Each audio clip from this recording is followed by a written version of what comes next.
Hey, what's going on, y'all?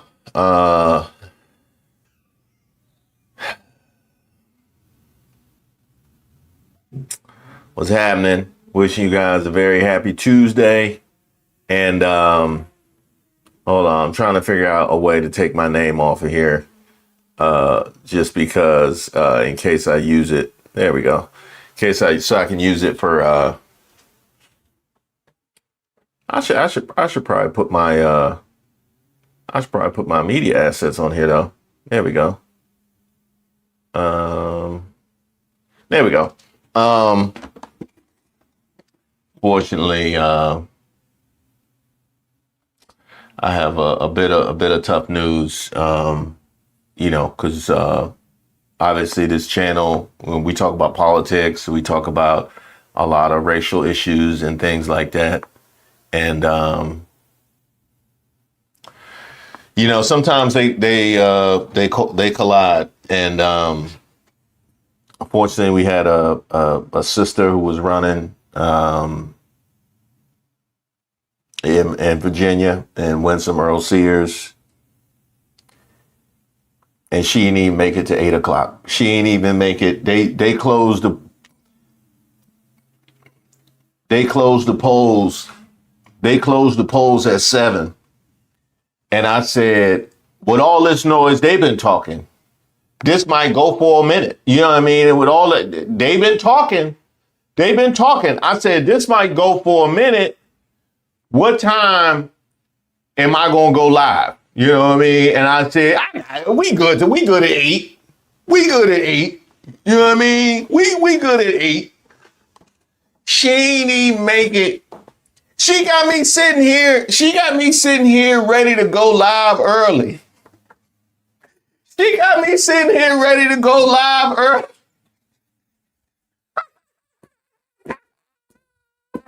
Pack her up. Pack her up.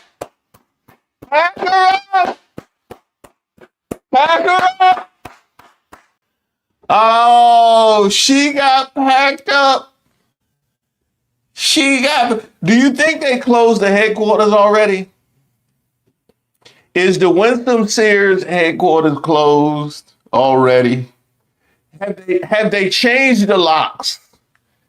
I mean, if I was the landlord down there, I would be in an Uber already. I would be in an Uber. Hey. So what time? No, because I got some people that's interested in the property. I got some people that's interested in the property. So what time you think, you know what I mean? Can we get your signs and, hey, you got some red hats back here. Yeah, huh? Firewood? Oh, we could do that. Yeah, we could do that. Matter of fact, I'll knock an extra $20 off of your return just for the firewood. I appreciate that. Yeah, I appreciate that. Woo! Can we talk about the racism? Can we talk about the racism? CNN, NBC, y'all couldn't drag this lady past 8 o'clock. Y'all couldn't drag for the entertainment. You know what I mean? For the entertainment. What are the content creators supposed to do? I got a whole live and you couldn't even drag this sister past 8 o'clock. They just be lazy with us. You know what I mean? They just be lazy with us. I love the conversation that was had in the back where they were like, hey, the longer we drag this out, the more viewers we can get. So this would be good if we could drag this out. And Steve Kornacki and Harry Enton was in the back like, I can't even do it, player. I can't even, just out of respect for numbers, out of respect for basic math and logic, I can't even do it. I can't even do it. You know what? Run a bunch of commercials, which they did. They thought they were slick. They knew that race was called, they probably knew that race was called at 7:05. They were like, hey, Y'all want to talk about the farmer situation? Why don't we talk about, if the government's still shut down, we talk about, let's go with a government shutdown, farmer situation. Can we talk about the black vote? No, we ain't nobody talking about that no more. Okay, no, so we ain't talking about the Latinos for Trump. No, they done disbanded. They don't sing "I Will Vote" no more. They don't do "I Will Vote" for them. They don't do that. Okay, all right. Well then, all right. So we're gonna do the farmers, and then we're gonna do the shutdown, and then I guess we just gonna have to commercial a lot of commercials. We still got that Ozempic. Like, run that block of Ozempic. Run that block of Ozempic, and we're gonna push this back as far as we can. Y'all not slick. Y'all not slick. Oh, they packed that lady up by 8. They was like, hey, we about to change shifts at 8 o'clock, and it just, you know what I mean? Because then I got to explain to them everything that's going on and make sure nothing is missed. Let's come on, man. Come on. They spent less time in Virginia than we spend in Virginia when we driving up and down the Eastern Seaboard. We like, hey, keep it pushing. Keep it pushing. What up, free gods? What up, supervillain? I see supervillains in the house. Hey, when you driving up and down 95, we got Georgia. We do a little Savannah. We want to go inland and go to Atlanta. What we want to do? We get South Carolina, a little Columbia. We got a little North Carolina, a little Charlotte.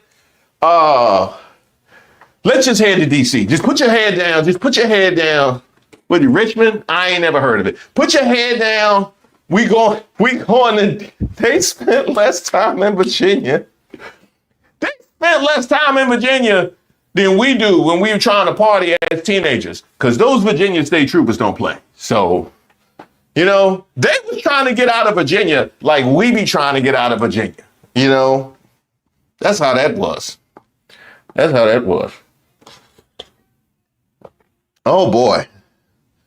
Well, Virginia, shout out, respect. Oh, they dragging her on NBC? Okay, hold up. Let me see if they dragging her on NBC News. Low number right now for Chicken Rally, but again, same day to come in, so let's see if he gets it up there. But so far already in New Jersey, more than 10% of the voters in the county. And Steve, just to follow up with you on what we're seeing in New Jersey and what we're watching for in New Jersey, we talk about. Okay, Mikey Cheryl. Does include the fact that he was able to bring out more Latino voters, more voters of color. Passaic County is going to be critical tonight and a big test of that question. Absolutely. I have been eyeing this every time we're talking. This is Passaic County right here, and I can't wait to see what they're doing. No results, but I can just show you. Donald Trump won this last year. Sitting here in New Jersey, if they ever thought they'd see a Republican presidential candidate carry Passaic again, this was an unthinkable result. 40% Hispanic in this county. We'll get a very interesting result when this comes in. All right. Talk about exit polls too when it comes to this issue. Yes, we're seeing some interesting stuff on that front. Steve, first of all, love you, obsessed with you. It's going to be such an interesting night as we're looking at all this stuff coming in. When you look at what we're seeing in the exit polls, again, caveat, it is early. We're going to see more of these numbers come in. Oh, you guys got an echo? When you look at some of this, 65%. I don't know if the graphic we can pull up here. You saw the breaking. Let me throw my headphones.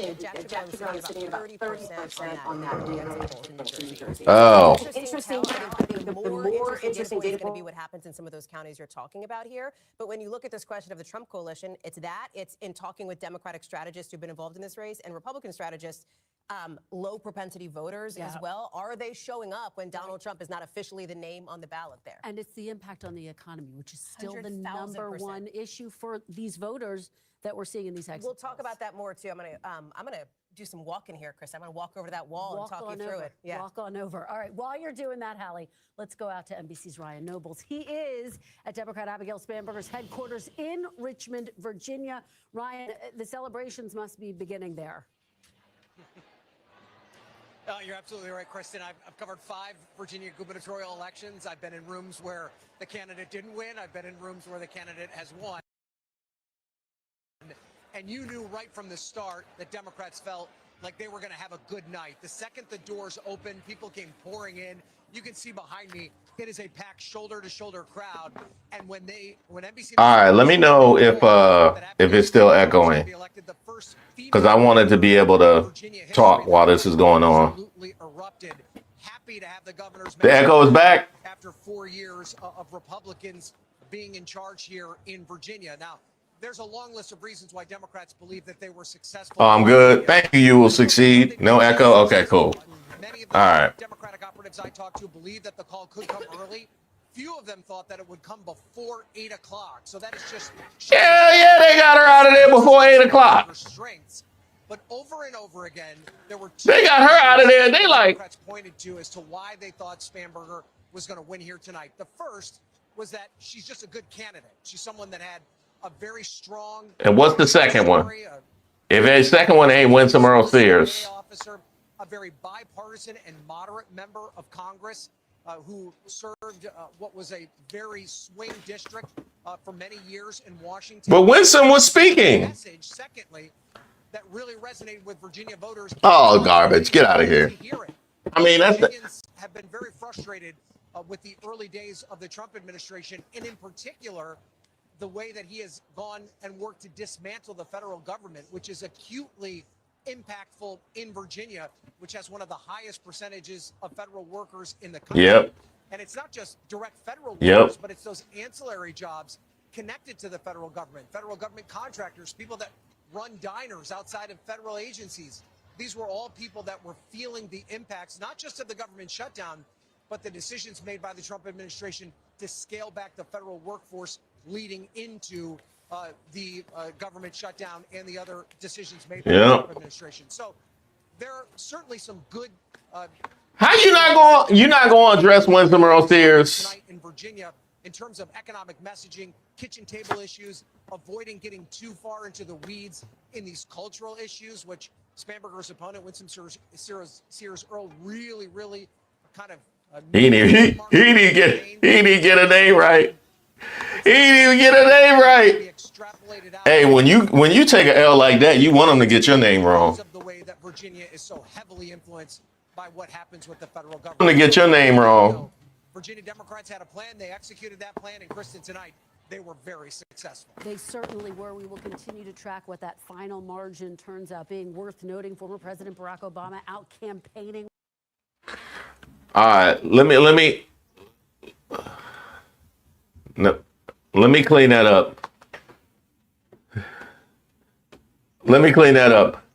Virginia came out for Abigail Spanberger, and there's a couple of reasons for that. Number one, she had a message that really resonated with Virginia voters, and she really stuck to her guns, and she really spoke to the people of Virginia. And the second thing is, they heard the words that came out of Winsome Earl Sears' mouth. That's the other thing. You know what I mean? Because a lot of her voters didn't know who she was. They just saw R and they just voted for a Republican. But those that knew who she was, that was a problem. That was a problem for the Republicans. And not only like heard the words coming out of her mouth, but saw her. You know what I mean? The ones that saw. Like, the problem with Winsome Earl Sears is when she became public, and people and then the Republicans saw what she looked like, and they were like, and that's not even a comment on how she's put together. It's just, you know what I mean. They saw it. They saw it. You can only hide that for so long. The problem is they saw that, and then she started talking, and then we were like, come on, man, that's a problem. That was the problem. You know what I mean? She's speaking and all the stuff like that. They wasn't with it. Shout out to Virginia. I recorded a video. What was it, yesterday? I recorded a video.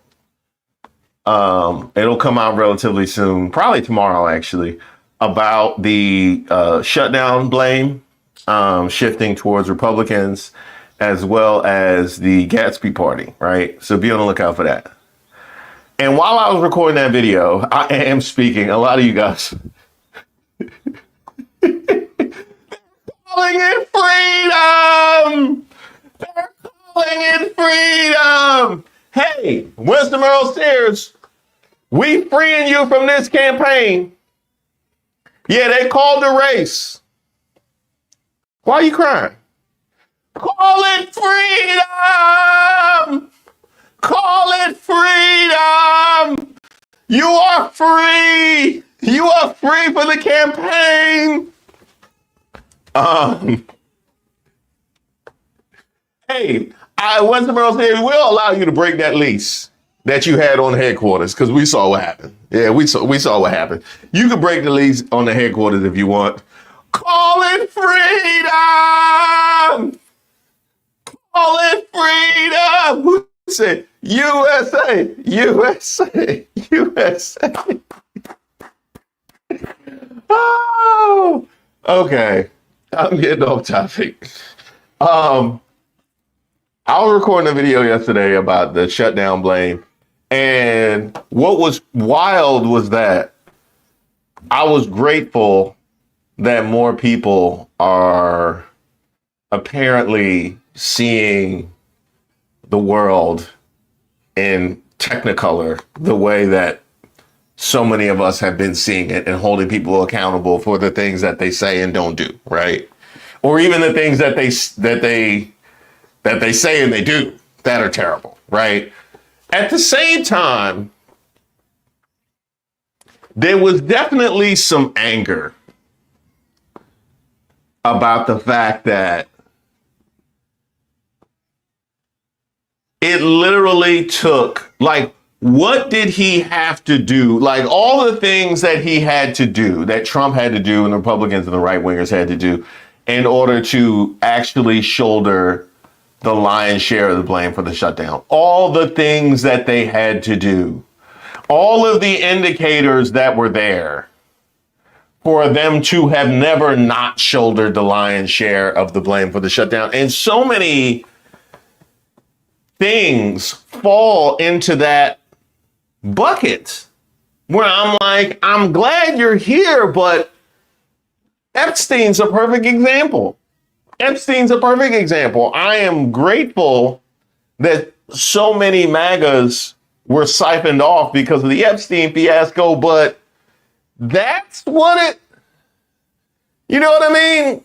Anyway, Virginia's kind of a similar one, right? Because this is a place that is generally blue, light blue, but generally blue.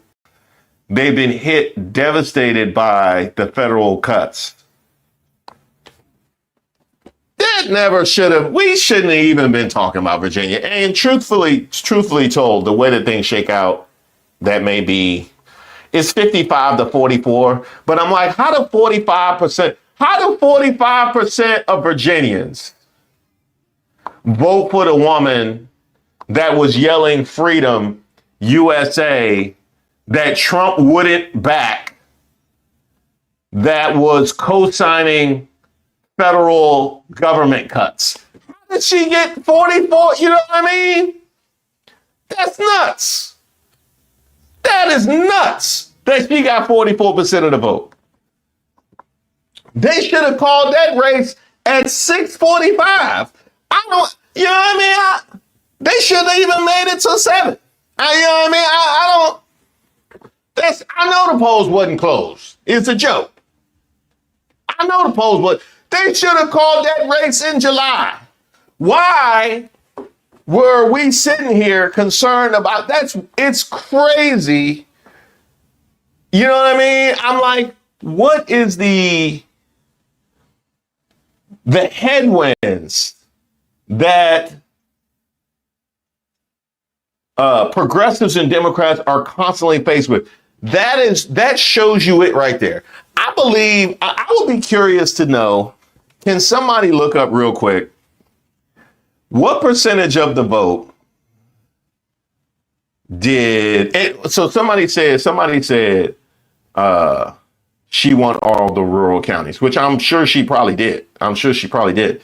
But that's, y'all ain't been hit. Y'all ain't seen enough. Y'all ain't had enough farms closed down. Y'all ain't had enough hospitals defunded. Y'all don't got no more PBS. Like, you know what I mean? I know you're right, but that's unacceptable. That's not acceptable. Because first things first, okay? The first thing we need to contend with is winning. That's the first thing we need to contend with is winning. Taking back power. Standing in opposition to this authoritarian takeover, which apparently is happening in Virginia. That's the first thing is winning. So there you go there. But the second thing is addressing this insane double standard and all of the extra obstacles that get thrown in the way on the left, right? We can go all the way from the fact that Winsome Earl Sears cannot even get Trump's backing, but get 44% of the vote in Virginia, right? We can also talk about the fact, we can go all the way to Electoral College. You know, how many Republican presidents have even won the popular vote? Like, I'm sick and tired. Come on, man. Come on, man. I see what's happening in New Jersey. Now, I'm going to wait. No, because Jack Citarelli can get this work. I got plenty of time. I got plenty of time for Jack Citarelli. I got plenty of time for him. Oh. Campaign, and this is really the first referendum on how voters feel about President Trump, clearly looming large over this race in New Jersey this week. Absolutely, Kristen, and that is exactly the question that I asked Jack Citarelli yesterday when we were at a bar in Totowa, New Jersey at 10:30 in the morning where the Guinness was flowing. As a Jersey girl, only in New Jersey could you see that the day before the election. And he told me my opponent wants to make this race all about Donald Trump, putting some daylight between him and the president that he has backed this time around, different than his last two runs for governor, and also a president that has clearly endorsed him. The issues, as Stephanie laid out, are affordability. New Jersey has some of the highest property taxes in the country. I heard that from voters on both sides of the aisle. Rome. Why you do that, Rome? New Jersey, but they feel like they Why you do that, Rome? because they can't afford to live here. Cheryl has promised electricity prices. You wrong, Rome. Today, telling me what good does that do? The prices are already so high. But certainly Citarelli feeling like he can ride in some ways the president's coattails. As you heard Steve Kornacki lay out all night, Trump was able to really eat into the margins as far as blue states goes in New Jersey, probably the most of any. You see the energy in the room behind me. The polls just closed. They just started letting people in here. There are a lot of MAGA hats. There are a lot of Make New Jersey Great Again hats. Citarelli's campaign feeling positive, but today is all about turnout for him, not only in Somerset County, where I am right now. Also, well, that's where all the MAGA hats went then, because I ain't seen them. But also Passaic. That's where I was. I ain't seen them. Talking to primarily Latino voters, where Citarelli has focused a large portion of his time during this campaign, knowing that he needs to win over those voters, Latino voters, in November in order to have a shot at winning this race. One of the advantages that Citarelli has here, similar to Spanberger in Virginia, he can present himself as the change candidate. Phil Murphy has been in office for 2 terms. Citarelli can say that Cheryl will be a continuation of that, and hopefully in his mind he'll win tonight because of it. All right, Julie Sirkin, thank you so much. We'll continue to check back in with you throughout the night. Let's get back to NBC News Chief Data Analyst Steve Kornacki, who has some new insights into the results so far in New Jersey, and Republican Jack Citarelli. What do you have, Steve? Get him, Steve. So what we have, Kristen, is a quarter of the vote statewide, and you're looking at this and you're saying, wow, Mikey Sherrill is absolutely clobbering Jack Citarelli. Well, what we don't have yet anywhere in the state are the returns for votes that were cast today at the polls, which we expect to be more Republican friendly than the votes that were cast by mail or that were cast early in the early voting process. So what's been reported out in these counties is some combination of the vote by mail, which we know to be generally a very Democratic favorable type of vote, and early in person. So essentially what you're seeing here is the best that it's going to be for Mikey Sherrill in the counties that have reported so far. So I'll give you an example. Take a look down here. This is Burlington County. So you're talking about, it's geographically big, but all right, that's good to know. Is sort of along the Delaware River in here, outside of Philadelphia, Philadelphia suburbs, bedroom communities. Okay,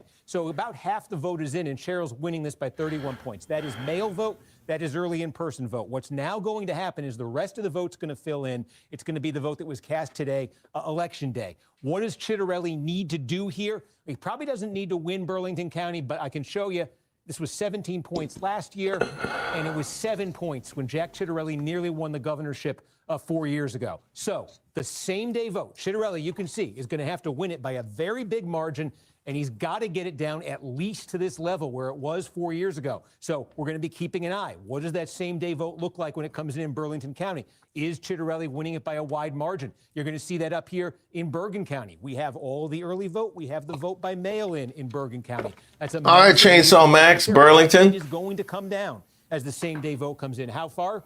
Well, it was a 3-point race in the presidential race last year. This is a county. If Jack Chitterelli is going to have a chance tonight, I think he wants this county to be red by the end of the night. So again, as that same day vote comes in, he's got to win it by a big margin. And I think that's the benchmark for him right there. We're seeing it, look, this is a small county right here, but this should be by the end of the night for Chitterelli. If he's going to have a chance, this should be a double-digit Republican county. Again, this is the vote by mail. This is the early vote. This is as good as it gets for Cheryl. The story of the rest of the night in Hunterdon and all of these other counties where you're seeing vote so far is going to be Chitterelli-friendly vote. How friendly is that vote? Is it enough to hit some of the benchmarks that I'm laying out for him?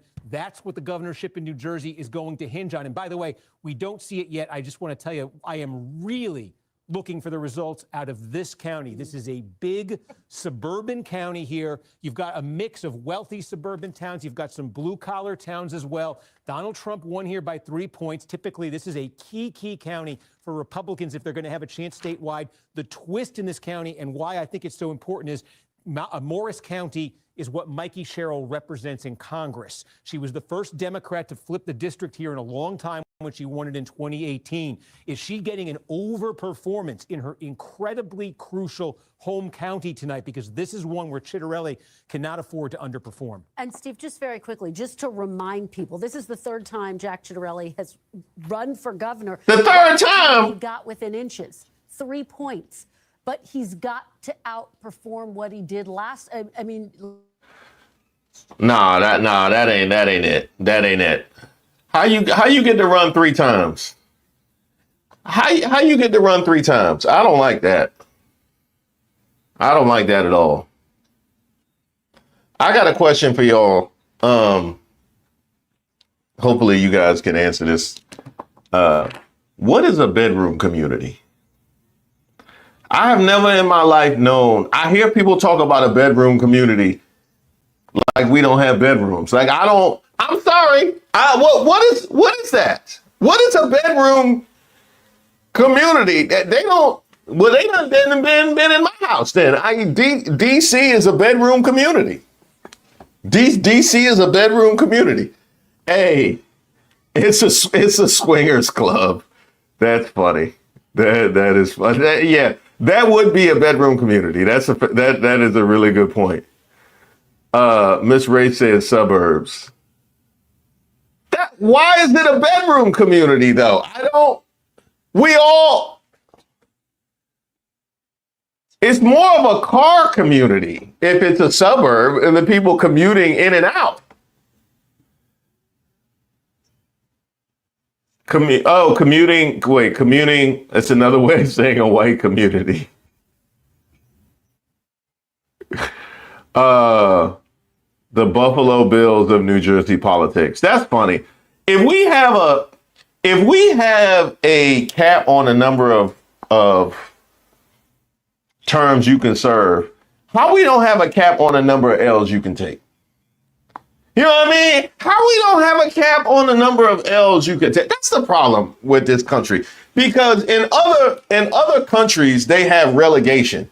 You can't be but so ass. If you're that ass, you get moved down to the lower levels. We don't have that because we have the capitalist system where no matter how bad you are, we will prop you up and give you a better draft pick. That's what we do.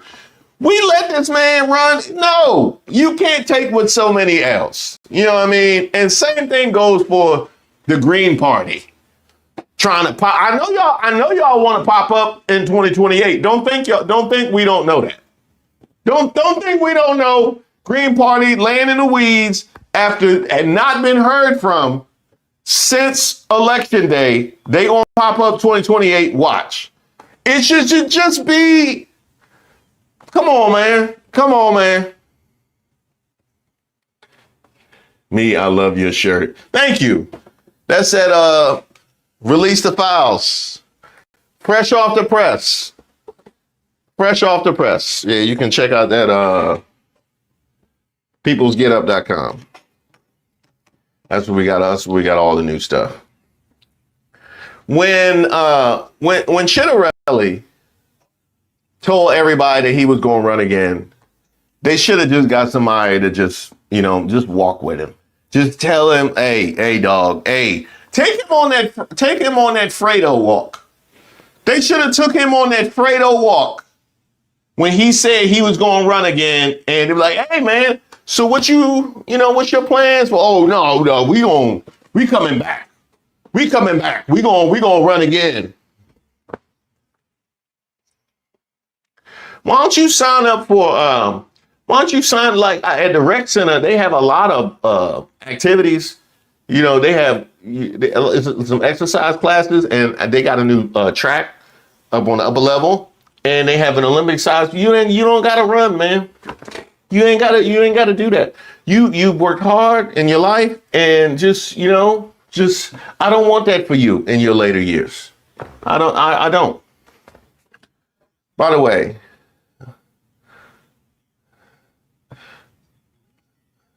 do the Senate as well. You just called it a rout tonight. It sounds like you think they'll flip the House. You think they could do the same for the Senate?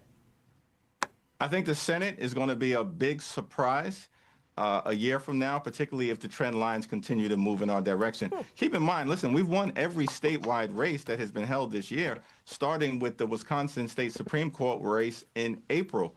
We've won all of the high-profile special elections, beginning in a state Senate seat in Iowa in January that Donald Trump had just won a few months prior by 21 points. And so what we're seeing tonight is the culmination of something that has been building since the very beginning of the Trump presidency, which has been a complete and total failure of Republican control of government. Leader Jeffries, let me ask you, because, of course, this election night occurring against the backdrop of what is poised to be the longest government shutdown now in U.S. history. There has been some discussion that lawmakers, the Senate in particular, getting closer to a potential off-ramp. At this hour, are you optimistic that you will be able to end this government shutdown this week? Well, we've said from the very beginning, listen, we want to sit down with Republicans, and we're willing to do so anytime, any place, in order to reopen the government, in order to enact a spending agreement that actually makes life better for the American people. But at the same time, we have to decisively address the Republican health care crisis. We've also said as House Democrats that we will evaluate in good faith anything that is bipartisan that emerges from the Senate. Part of the problem that we've confronted over the last 35 days, Donald Trump has spent more time on the golf course than he has in talking with Democrats who represent half the country. He's completely and totally disinterested in reopening the government that he shut down. In fact, he's trying to weaponize starvation, breaking the law, withholding SNAP benefits, can't find a dime to extend the Affordable Care Act tax credits, while at the same period of time can find $40 billion to bail out a right-wing wannabe dictator in Argentina. This is extraordinary stuff. And the American people are rejecting it. They know the country is moving in the wrong direction. Some of them. So I'm hopeful that Senate Republicans will come to their senses sooner rather than later and sit down to negotiate a bipartisan path forward. All right. Leader Jeffries, thank you so much for your time tonight. We really appreciate it. And Thank you. We do have breaking news now. Abigail Spanberger is taking the stage in Virginia right. now for her victory. She is speaking. She is speaking. A big moment for her. Hey, shout out to Kenny Williams. He said just went to the merch shop and we got a African Hobbit size. Shout out to you. I appreciate you. I know we got a lot of these. Thank you, Butterfly. I appreciate you. Thank you. a roadmap in some ways. I voted against his SSA the last election when I was in New Jersey. He lost by 77,000. Affordability and of Bedroom community means there ain't nothing to do but Netflix and chill. Oh, I like that. Listen, big transition from a governor who. I like that. Hey, Lily, it sounds like a bedroom community is what's up. They're leaning to your question that the implications for tonight How will be interesting significant heading into the midterm elections. This is a playbook. This is a roadmap. Priscilla, thank you so much. I appreciate you, Priscilla. She becomes the first female governor of Virginia. There was going to be a woman governor regardless. Can you imagine if the first female governor of Virginia was Winsome Sears? Is now Abigail Spanberger. They be telling girls, hey, have they ever been a female governor? They be like, nah. Abigail Spanberger. Nah. Oh, but I saw one on the thing. That's a dude. He just, that's a wig. We ain't got one.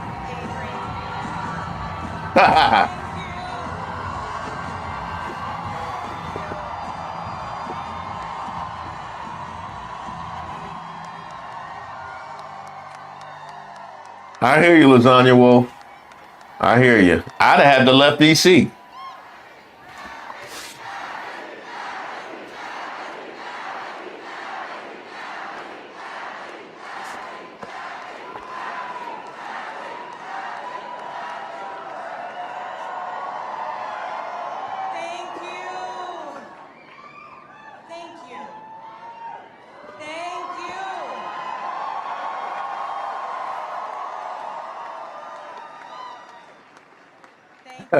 Thank you all so much.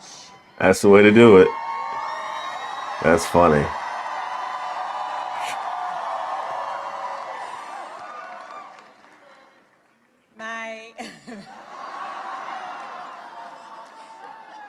My fellow Virginians. Not me. Tonight, we sent a message.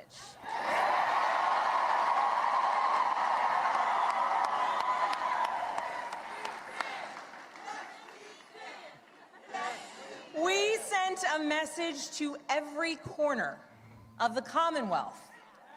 A message to our neighbors and our fellow Americans across the country. Is it me? Every time I hear Commonwealth, it feels racist. I'm sorry.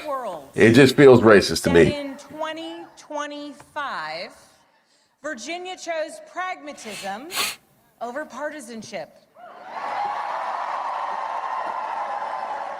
We chose our Commonwealth over chaos.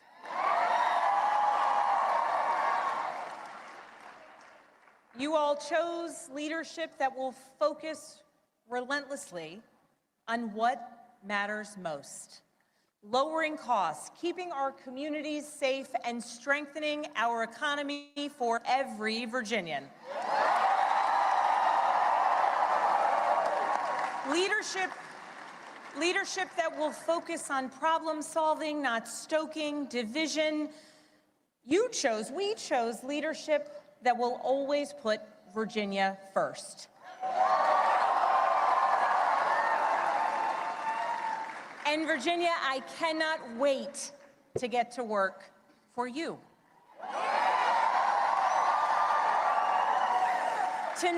Tonight we turned a page. We turned that page by listening to our neighbors, focusing on practical results, laying out a clear agenda, and leading with decency and determination.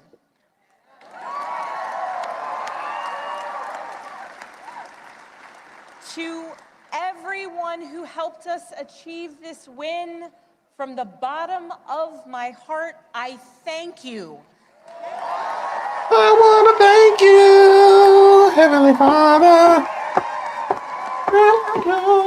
I thank you for the trust that you have placed in me, and it is the honor of my lifetime to be elected the 75th governor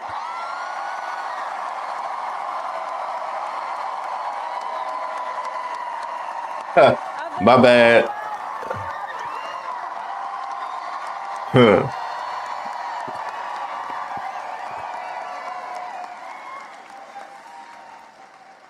I would like to thank my opponent for a hard-fought race.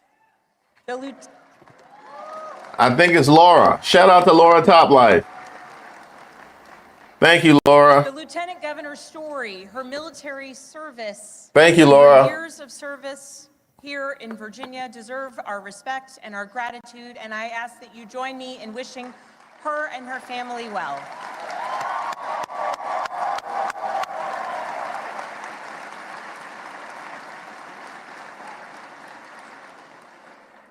I also know that those who were supporting my opponent are disappointed today.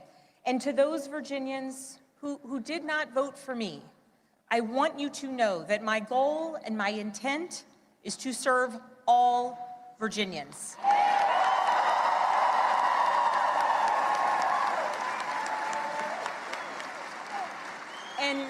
And that means that I will listen to you, I will work for you and with you.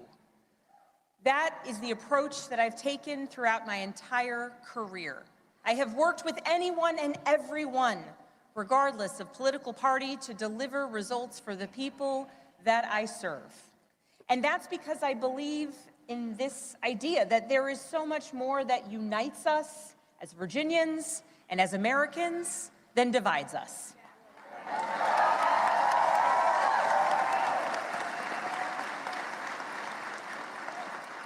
And I know in my heart that we can unite for Virginia's future, and we can set an example for the rest of the nation.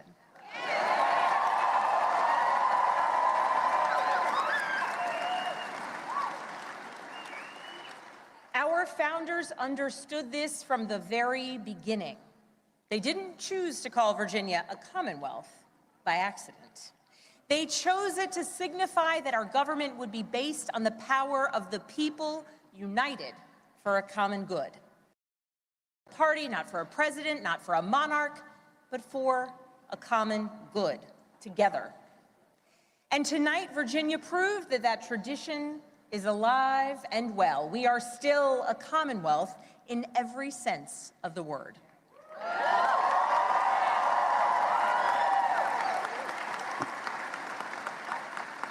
We are built on the things we share, not the things that pull us apart. And I am proud that our campaign earned votes from Democrats, Republicans, independents, and everyone in between.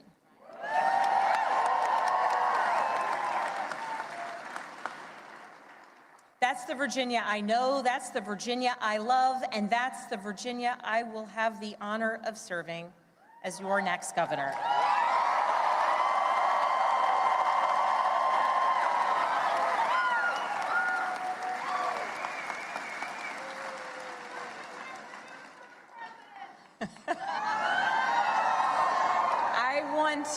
I want to thank so many people for the support that they have given to our campaign.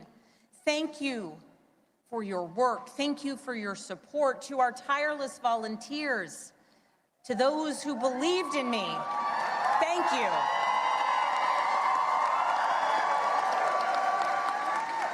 Thank you for devoting your time, your energy, and your conviction to this campaign. Thank you for braving the weather, the heat, and then the cold, and then the rain, and then the sun. It's Virginia after all. Thank you. Thank you for talking to your neighbors about the importance of this race. Thank you for recognizing that when we went person to person engaging, that we could bring people not just into supporting our campaign, but into engaging in our democracy. Thank you. We won this race because of you.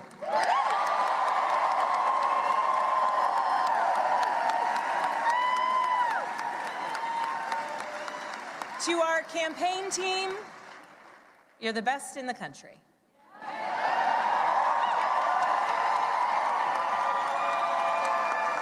Every single member of our team, every single one of you, you work tirelessly for the change, the progress, the policies, the connection, and the respect that you want to see in our communities.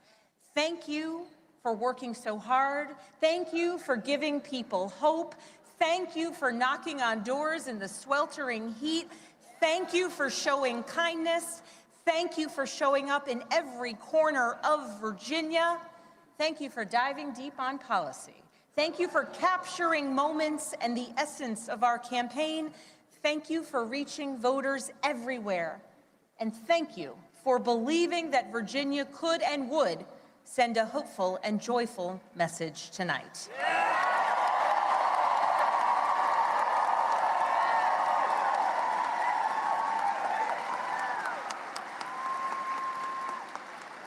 Thank you for giving everything to this campaign and then some. And thank you to my family.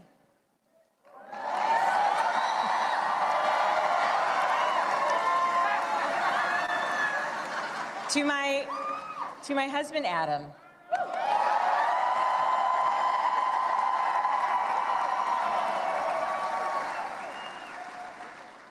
My partner in everything. I love you with my whole heart. I am grateful for you. And it is very strange to declare my love for you in front of millions of people.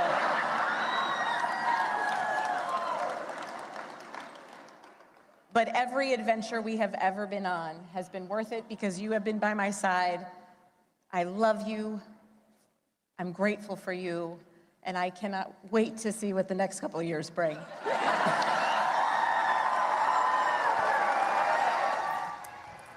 Governor-elect Abigail Spanberger, the first woman governor-elect of Virginia, delivering her victory speech in front of a crowd of supporters. Hallie Jackson, she talked about the fact that her campaign sent a message to the Commonwealth of Virginia. We chose the Commonwealth over chaos, she says, lowering costs, keeping our community safe, decency and determination. But at the center of that message, Hallie, was one of affordability. That's what we heard from her on the campaign trail against the backdrop of this government shutdown. She didn't necessarily mention Trump's name every single day in every single speech, but the implications were clear. She ran on an anti-Trump message. She said it herself, Kristen, right? Pragmatism over partisanship is what she thinks propelled her to victory. So how did she win, right? Not county by county here, but big picture themes. Look at what the most important issue to voters in Virginia was. It was, to your point here, it was the economy. And our exit polls show that they broke for Abigail Spanberger 59%, right? So if it's the most important issue. As well, it should. It should break for Abigail Spanberger. Most important issue is the economy. 41%. See, that's what I don't understand. How did 41% of voters that said the most important issue is the economy vote for the woman that wants to co-sign Trump, that Trump won't even endorse? Like even Trump backed away. Trump.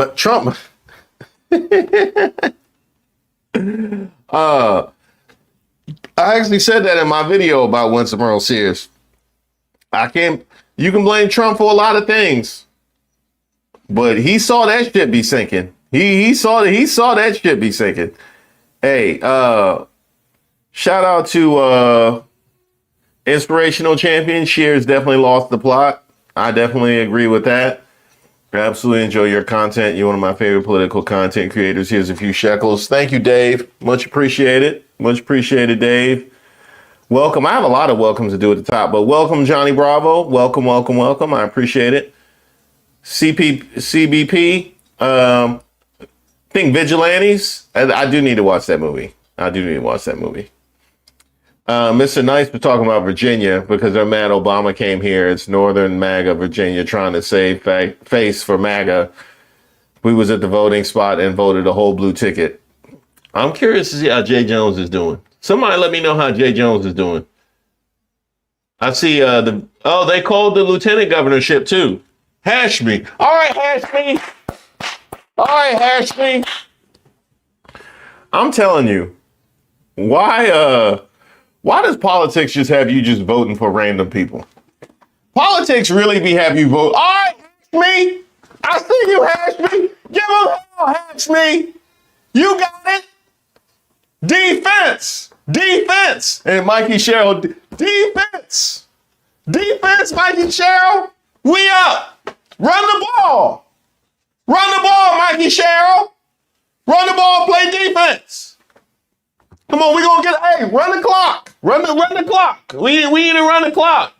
Hey, pass the ball around to get the best shot. Okay, we don't need to be out here gunning. We up. Okay, we up. Just fundamentals and play strong defense. Okay, fundamentals. Bro, politics, we had you rooting for random people. Anybody could have told me a week ago, anybody could have told me they was Mikey Sherrill. You know what I mean? Anybody could have told me they was Mikey Sherrill. I think it was a Mikey Sherrill who asked me for $1 outside of Wegmans last week. And they were talking about, you think Mikey Sherrill gonna win? I gave to Mikey Sherrill. You know, so we good. I did my part. I gave to Mikey Sherrill. And come to find out, it's a whole woman. And she was roommates with Abigail Spanberger. Now I'm all in for Mikey Sherrill. So come on, Mikey Sherrill. You got this. You got this. And also shout out to Abigail Spanberger's husband for getting her devotion of love in front of everybody. That was nice. I thought that was nice. I think if you kind of show your love in front of all those people like that in a public space like that, then you know, you good. You know, he good. He should have a good at least next decade. You know what I mean? You know, as can she. So they in good shape. There is a significant shift in Virginia among independents swinging over to Democrats compared to 2021, right? Compared to 4 years ago. Double digits. Democrats seem to pick up double digits to maybe 10, 11% based on the... Hey, doll, it's in the video description. So and this is the part that excites It's in the video description. But I think one of the mods... Shout out to the mod squad, by the way. I haven't given them any props. Shout out to the mod squad. They'll post the link. Of this win, and how much can each party read into it, given that this is an off-year election? This is Virginia. Do Democrats run the risk of reading into this race? Yeah, well, Democrats are going to read a lot into it if Democrats do really well tonight. This is obviously... Fair enough, Wendy. Fair enough. You know, Spanberger was expected to win tonight. I got a text from a Republican operative who said, okay, we knew Errol Sears was bad. We didn't know that she would perform this poorly. And so that y'all wasn't that. No, y'all take this L. No, y'all don't. Democrats are pointing to a couple things that I'm... No. They trying to back away from Winsome. You heard that? They trying to back away from Winsome. Y'all hold this whole L. Y'all hold this whole L. No freedom. No freedom. You get no freedom. In fact, I want to see the Winsome Sears concession speech. That's what I want. That's what I want. Hey, whoever put Winsome Sears on will get my viewership. That offer goes for the next maybe 24 hours. After tomorrow I won't. We good on her forever after tomorrow. But for the next 24 hours, if you can get Winsome Sears, you know what I mean? I need to see these losing speeches. Yeah, and you're right about that. I definitely want to see the New York losing speech. Because correct me if I'm wrong. My favorite part of watching any sporting event is the shots of the losing fan. I live for the shots of the losing fan. Why do you think they always put the Cowboys on TV, especially when they play at home? So we can watch them loser fans, just the anger and the frustration and the despair and the heartbreak just come across their face, just so softly but beautifully. And you could sense all the 5 stages of grief on their face. It's that's what I need. And look, turnabout is fair play. I was right here November of last year. Miss Ray remembers the longest live I ever did. I think it was like 8 hours or something like that. I think we did an 8-hour live for election 2024. I was right here. I was right here. Lucy said, Lucy, I was right here. I was right here. And I held the L that I don't believe may or may not have actually been an L. But during election day 2024, we were right here, 7 hours and 52. I can't believe I didn't go to 8 hours. I just probably didn't care at that point. At 7:52, just hit the 8. That was weird. I need to see. Hey, you better find Winsome Sears. Somebody better find her. I know she's speaking somewhere. Okay, New York polls closing in 5 minutes.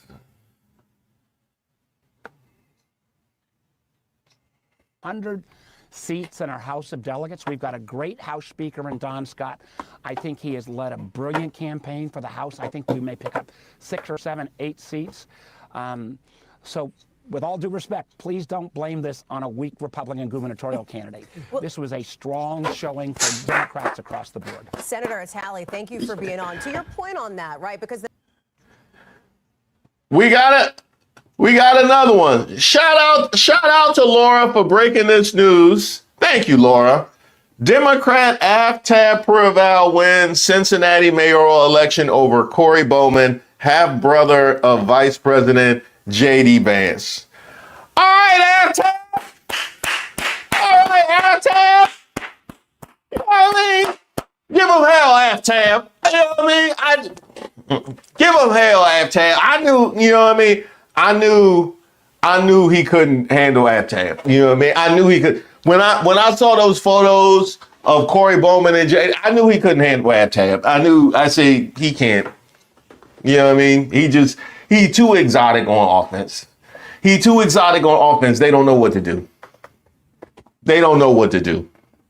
Aftab. That's what I'm talking about. All right, Cincinnati. And by the way, Cincinnati, I mean, I was about to say Cincinnati's having a moment. Your football team trash, but in terms of national politics and justice and you know, civic connectivity, Cincinnati's having a moment. Remember, this is where Lincoln Heights. This is where they went and grabbed up the Yahtzees in Lincoln Heights. That's Cincinnati right there. Yeah, that's Cincinnati, and that's where they fried the police officers for giving the Yahtzees rides and giving them a whole police escort. Remember the one dude had the service dog. Remember the dude had the service dog. Yeah. I need help to go about my day to day. I need some assistance, you know, to work and to function in society. But I can hate all by myself. You know what I mean? I can do that. I can hate all by myself. And by the way, I would like to bring my service dog too, just in case, because he needs to see this. I feel like he can be of service to more people if he understands, you know, hatefulness. I feel like that would be, intolerance is critical for a service dog. So this would be, you know, this would be good for him, I think, you know. Cincinnati going hard. All right, Cincinnati. Hey, if that is any indicator, I can't wait to see what this governorship is looking like. All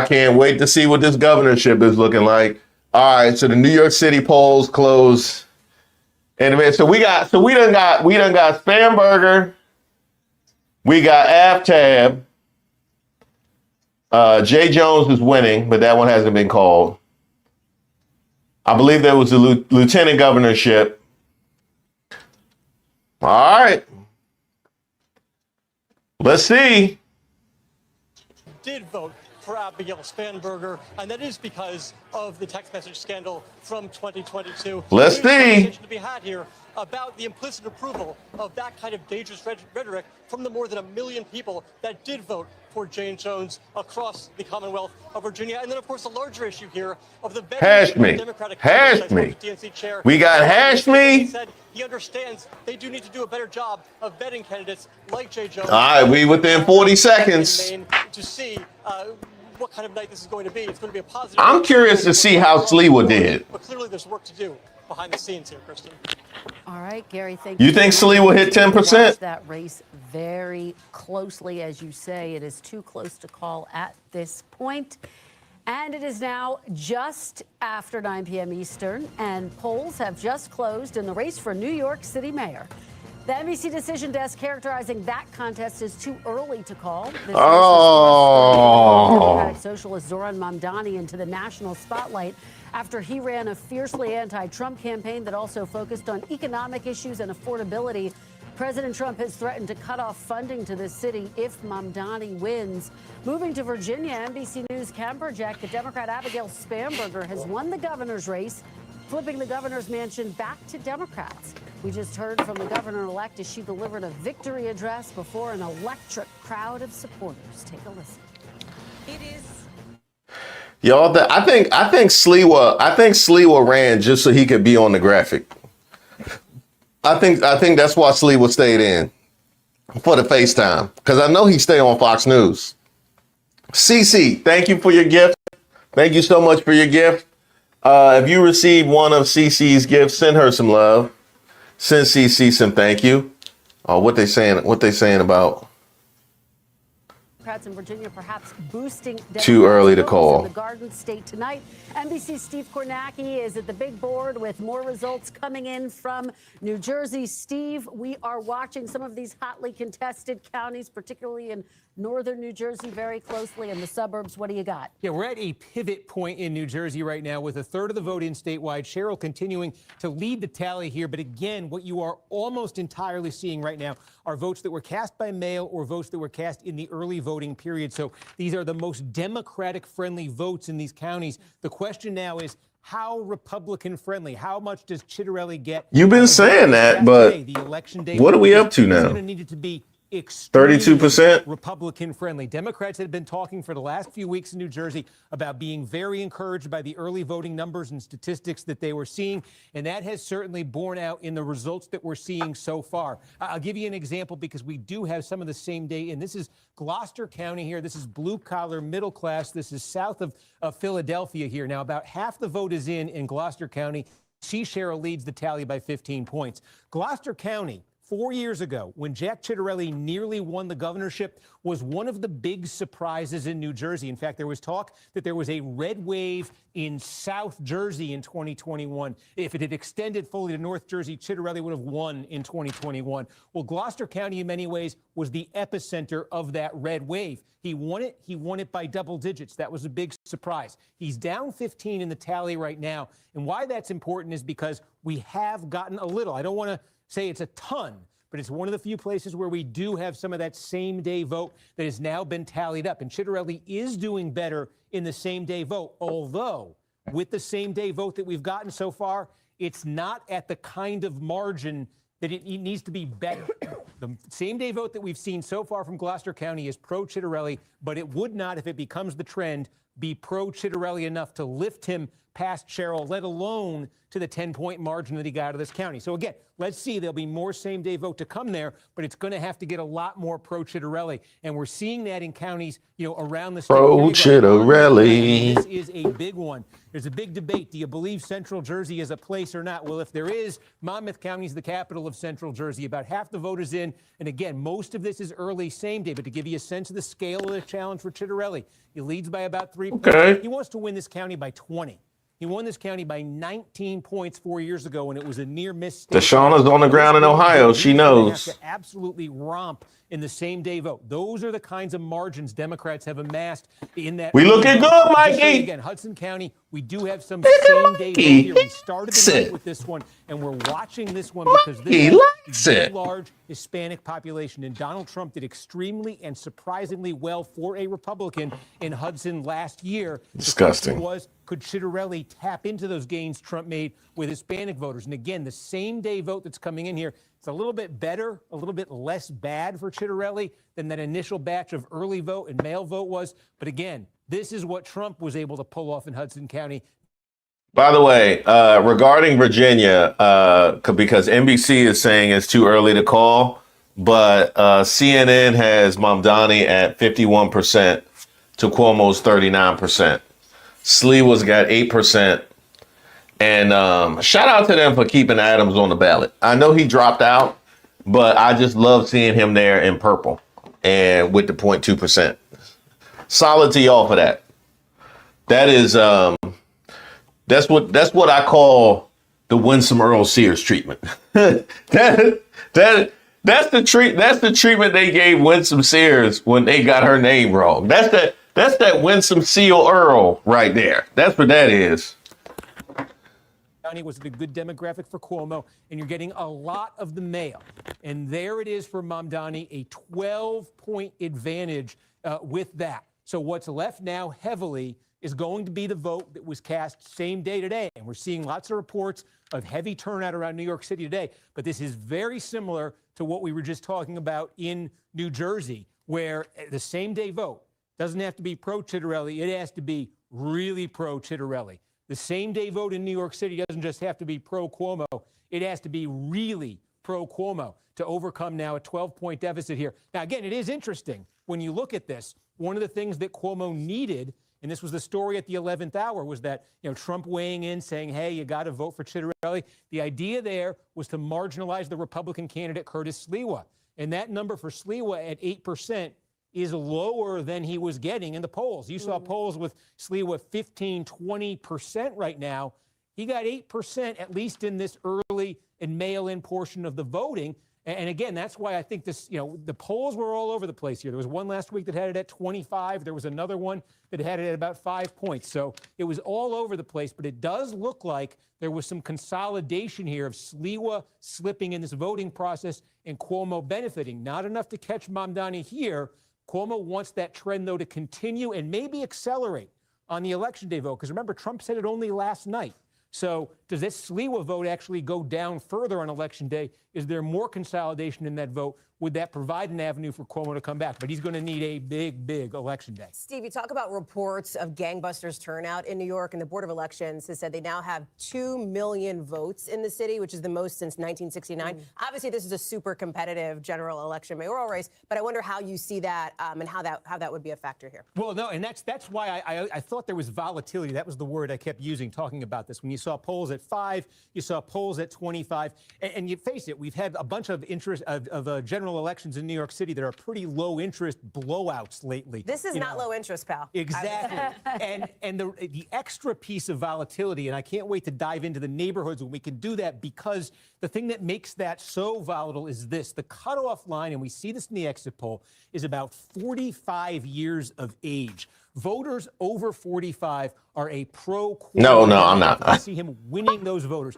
Voters under 45, Cuomo. Oh, we know how old I am. Absolute cliff, and especially under 30, he's being. I am. I got it wrong. I got it wrong twice. Becomes critically. I'm old. The median age of this electorate is one group turning out more than the other. Cuomo's hope today is that older voters in New York City, older voters in the outer boroughs, flooded the polls, are anti-Mamdani, decided Curtis Sliwa didn't have a chance, and rallied behind Andrew Cuomo in massive, as you would say, record-shattering numbers. That would be his hope, because he doesn't just need big turnout. He needs the turnout to be disproportionately older, because Mamdani is clear. I mean, you see these in the polls.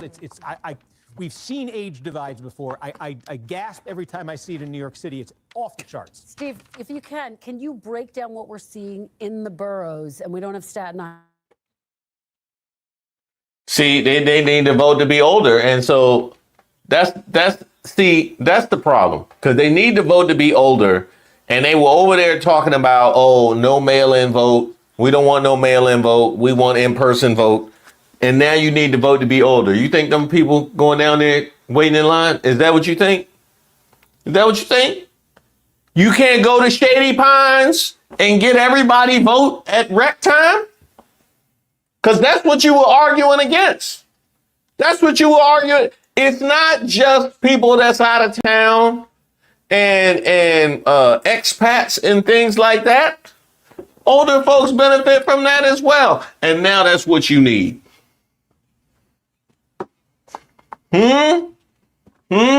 Careful what you wish for. Careful what you wish for. And I see Virginia having a moment in the chat. I see y'all pounding y'all chest in Virginia. Welcome to Misty. Welcome, Misty. I appreciate it. Crapparelli ain't taking Hudson. I was there for 10 years. NBC's on that stuff. They on that Maui Wowie. They on that Maui Wowie and that Hindu Kush. They hitting that Curtis Sliwa. That's what it is. That's what it is. Rome, welcome, Rome. Alex, I appreciate you, Alex. Thank you very much. Aracelis, thank you so much for being here as always. Thank you for your live show. Keep it up. You're the best. Thank you very much. Thank you. When you're from NYC and live in Jersey, #. Oh wow. Now, where are you registered? That's the question. Where are you registered and where did you in fact vote? I joined during the 24 elections. Now we have, okay, so Denatra, and it's Denatra. Don't y'all play with Denatra. Don't y'all play with Denatra. It's Denatra. So she was here in 2024 where we were, you know what I mean? We was out here looking like Cowboys fans. We had the whole thing. Doll, welcome. Thank you so much for being here, Doll. This is for the sweep tonight and the Bob McAdoo number 11 jersey you should show. I just talked to him. I'm sending him the link to why. Okay. Thank you, Terry. I appreciate it.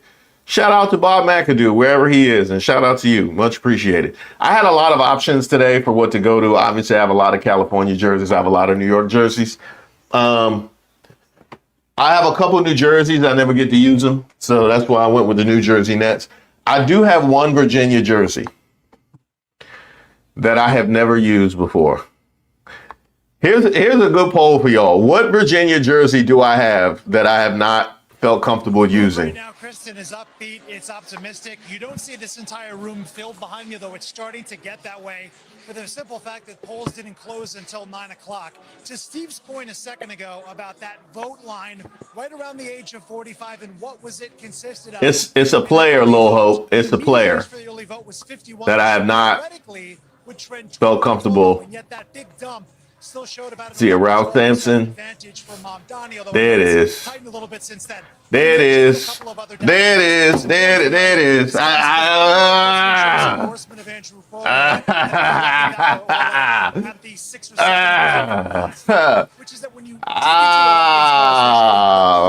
know. It really should have been Mike for all the Winston Sears videos, but. More than 90% were enthusiastic about Mamdani. Under 70%. What do you want me to do? About Cuomo. For favorability, Mamdani was about a +5, +10. Cuomo was underwater at a -20. If I gave you all that information, Kristen, and then I told you that the New York City Board of Elections just reported 2 million votes cast so far in this, which is a figure that has not been seen in a mayoral race since the 1960s, when like 80-some-odd% of people were actually going out to vote. So it's virtually unprecedented in modern times. And all the energy appeared to be more so on one side of the equation, in this case, Saran Mamdani. You would think that would be a good night for the campaign. We'll wait and we'll see.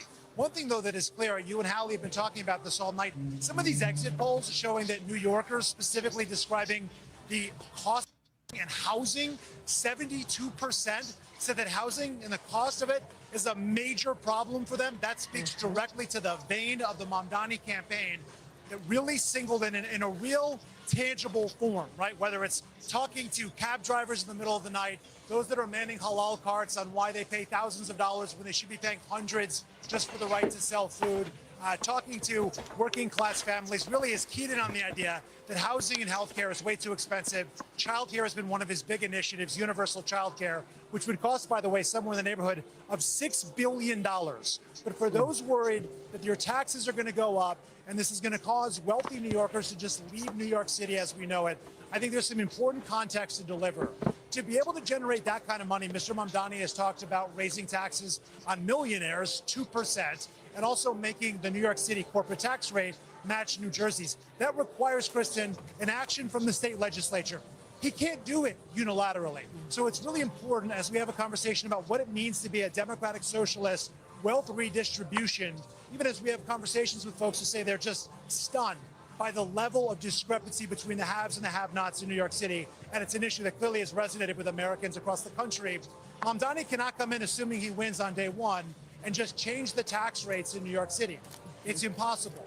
I would also add to you, and you haven't really discussed it much tonight that I've heard so far, a big part of his appeal here in New York has been sort of the empathy he's described toward the Palestinian solidarity movement. We're talking about a city that has more than 1 million Muslims thereabout, about 1 million plus Jewish Americans too, right? These are massive populations fractured on what's going on abroad. Mamdani has come in with extremely strong language toward Israel, calling what has been enacted there by the Israeli government genocide in his words, and refusing to acknowledge Israel as a Jewish state, which has been described as anti-Zionism, but he has also been extremely emphatic that he wants to combat anti-Semitism by any means necessary. This is such a delicate issue, and it really has permeated communities all over New York City. So I would say if the umbrella of his campaign is affordability and reaching people where they are, the idea of PEP, Progressive Accept Palestine, has really struck a nerve here in New York, and it's almost the soul of what he's doing.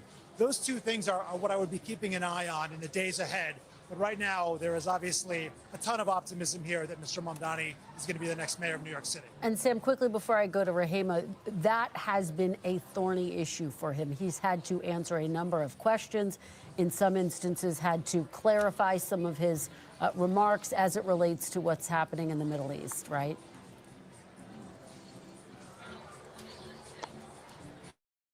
Okay, so it looks like from CNN, the lead, Mamdani's lead, is down less than 10%. So it's 50.2 to 40.8 with 43% of the vote in, which is quite a big lead with 43% of the vote in.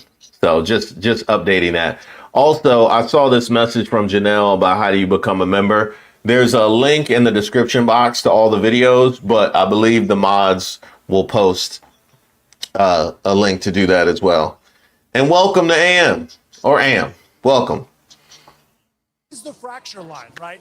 There's also comments that surfaced from 2023, which he said at a national convention for the DSA, when the boot of the NYC Afra Brown, your neck, it's thank you. Not exactly clear what he. Thank you very much, Afra. It looks. I don't know. I don't know. Oh, hey, welcome, Renee. Chulupa said, "Turn your Vic jersey into a dog scarf or a collar." Well, I couldn't use it then either. But I appreciate your sense of humor. Great job, Reese. Indy, thank you very much, Indy. I appreciate you. Oh, Midnight Oracle. Thank you so much, Midnight Oracle. I appreciate you. Thank you so much for all your hard work as a mod as well. Thank you. Stacy, welcome. Need coffee? I got you. Cynical, welcome. Welcome to Cynical. It will come back to you soon. Rahima, let me turn to you.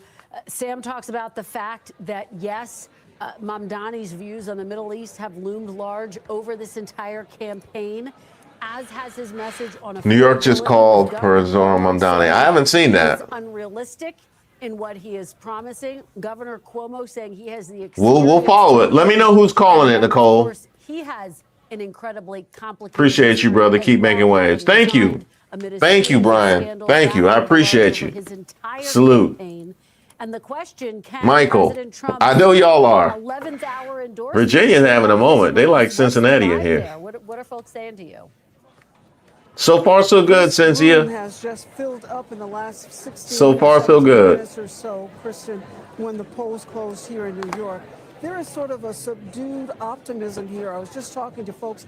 They said that they are excited, but a little worried, but they are powering through with the hope and the expectation from their vantage point that they can pull out a victory here.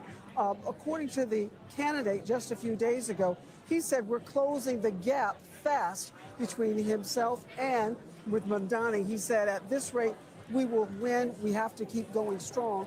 The point that they are making in all of this is that the number of people coming out, going to the polls, has gone through numbers that people had not expected. In fact, we're looking at a number that officially passed, as Sam was saying, the 2 million votes cast. And it's the first time in a mayoral election that that number has passed that since 1969. And we know that some people were still standing in line to cast their votes at 9 o'clock. So there may be some additional numbers added to that. But the optimism is here. And to the point of how does Cuomo speak to the remarks that Mamdani makes about him and what Mamdani says he will provide for this city in terms of free buses, freezing the rent, and free universal child care. The words from Cuomo are, and this is his words, quoting, he calls it BS. And he has been campaigning, telling voters that that's not something that a mayor can do, that you need a state legislature in order to make any of these kinds of things come true. So Cuomo's attempt to appeal to voters was to say, understand what Cuomo's record has been. He was the Secretary of Housing and Urban Development under Clinton. Okay, let's play this game. Let's play this game. Because the pushback to Mamdani is that he's promising things that he can't actually do. And that is BS. Does that sound familiar? Does somebody promising something that they can't actually do sound familiar at all? I mean, somebody who promised something who a lot of us said he can't actually do, and then immediately after the election said, yeah, I ain't even going to try and do that. Does that sound familiar at all? Does it? It's funny because Trump is somebody who not only backed Cuomo, but it's somebody who Cuomo hasn't seen fit to call out. Even when he went after Letitia James, which was in my video prefacing the New York City race. So we don't say nothing about the president doing that. We don't say nothing about the president doing that. But you know, Mamdani, he don't know how government works. That ain't it. It may not surprise you, given what Steve is seeing on the big board with Zohran Mamdani. They broke for him, right, by a margin of something like 59, 60%. We're going to show that here next. And so this is an indication that this affordability message that Mamdani was laser focused on, we heard him talk about again and again, that this was effective for the voters who felt like cost of living was the most important thing. You see it here, 63% for Mamdani. We saw it, and Sam talked about it. People think the cost of housing is too high. That was an issue that was resonant for them. So that's one of the big threads we've been following tonight. The affordability message for Democrats, the economic message for Democrats. What's the other big thread we've been following? It is, can we extrapolate anything from this race, from the other races, to the midterms ahead of 2026?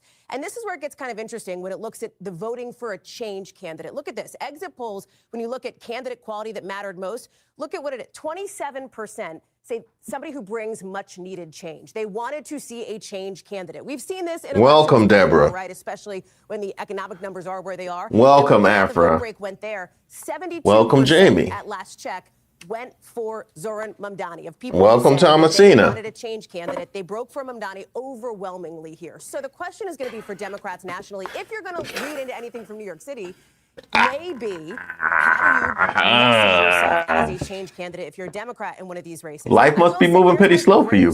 I've been saying it all night, and I think it's important to remember, New York City is very specific. There's a lot of nuance that is very New York City specific that may not be extrapolatable, if you will, to other places. You heard Leader Jeffries talk about that when he was on with us just a couple of minutes ago, Kristen. So that's a dynamic at play here. But I do think those two nuggets are pretty interesting from the exits tonight. Absolutely. And that word change, of course, has been such a big part of every election that we've covered practically for the past decade. So that's a very good point. Steve Kornacki, let me go back to you because speaking of, you are getting more vote coming into New York. What can you tell us? Yeah, New York and New Jersey. We got a lot of flying here at once, but we've been saying New Jersey. Look, the story is Chitterelli needs to have this huge same day. So we're getting close now to complete in some counties. And I want to show you Monmouth County. We just set this one up a few minutes ago. This is a big county, and this should be a core Republican county. Now, 90% of the vote is in. Jack Ciattarelli is going to win Monmouth County. Yeah, he didn't win it by enough. Okay, and we do have NBC News can project now that Mikey Sherrill is the winner of New Jersey, the governor-elect of New Jersey. Mikey Sherrill, who ran on a message of affordability, of the economy, promising to lower property taxes against Jack Ciattarelli. This is his third time running for Give him hell, Mikey! It was endorsed by President Trump, but in this case, it did not. That's my friend. That's my friend. I knew Mikey. I knew Mikey. Before I go to the panel, I knew Mikey back when. I knew Mikey back in the day. Yeah, look, I mean, Democrats that were excited about how they did in the early voting, and that certainly held up. And, you know, again, the same day is just, I was put this up a minute ago, but at 9 points, Republicans want this to be a 20-point county, maybe even more than a 20-point county. So Cheryl's certainly doing well relative for how you'd expect Democrats to do here. You know, we just, Bergen County, we're still waiting a bit on. But she is overperforming everywhere that we've got results. Okay, Gloucester County, this is another one. We set this one up a little while ago. Cheryl continues to lead in Gloucester County. Now, more than 80% of the vote is in Gloucester County. This was where we had, we said in 2021, there was a red wave in New Jersey, and it started in Gloucester County. Ciattarelli won it by double digits. He may not even get to 500. He may not even win it tonight. So again, Cheryl outperforming certainly how Phil Murphy had done in 2021 there. So we're just seeing this throughout New Jersey. It's adding up not just to a Cheryl win, it's adding up to what looks like to be a very solid Cheryl win here on top of what we saw for Abigail Spanberger there. And I just wanted to go over to New York City because, again, this is where things are really, if I'm a little discombobulated, it's because I'm trying to juggle what's happening here. You good. You good, Steve. You good. We got the early vote in New York City, and that took us to just under 40%. This is same-day vote that's come in since then. It's taken it up to 60% of the vote. Now, remember, Cuomo trailed by about 12 points in that early vote. You can see that margin has come down.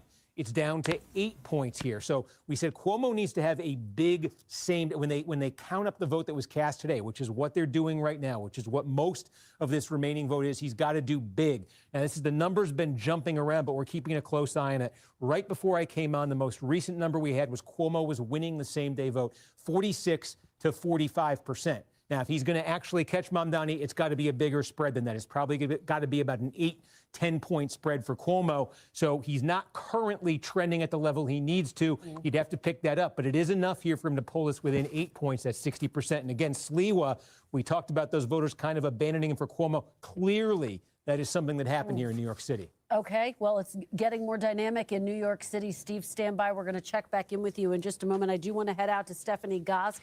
She is at Mikey Sherrill's headquarters. All right. In Brunswick, where, Steph, the celebrations have begun. We can hear them behind you, waiting now for the candidate, the governor-elect, to come out and deliver her victory. Give him hell, Mikey! Yeah, well, that should be happening probably pretty soon. You know, it's interesting, Kristen, because some people are saying that this race was going to be really tight, that it could be going into the wee hours of the morning, and it is not even 9:30 yet, and we have a winner. That sounds like a demonstrative win. People in this room are realizing. Wait a minute. Now, Wait a minute. The feeling here is electric. The polls closed in New Jersey.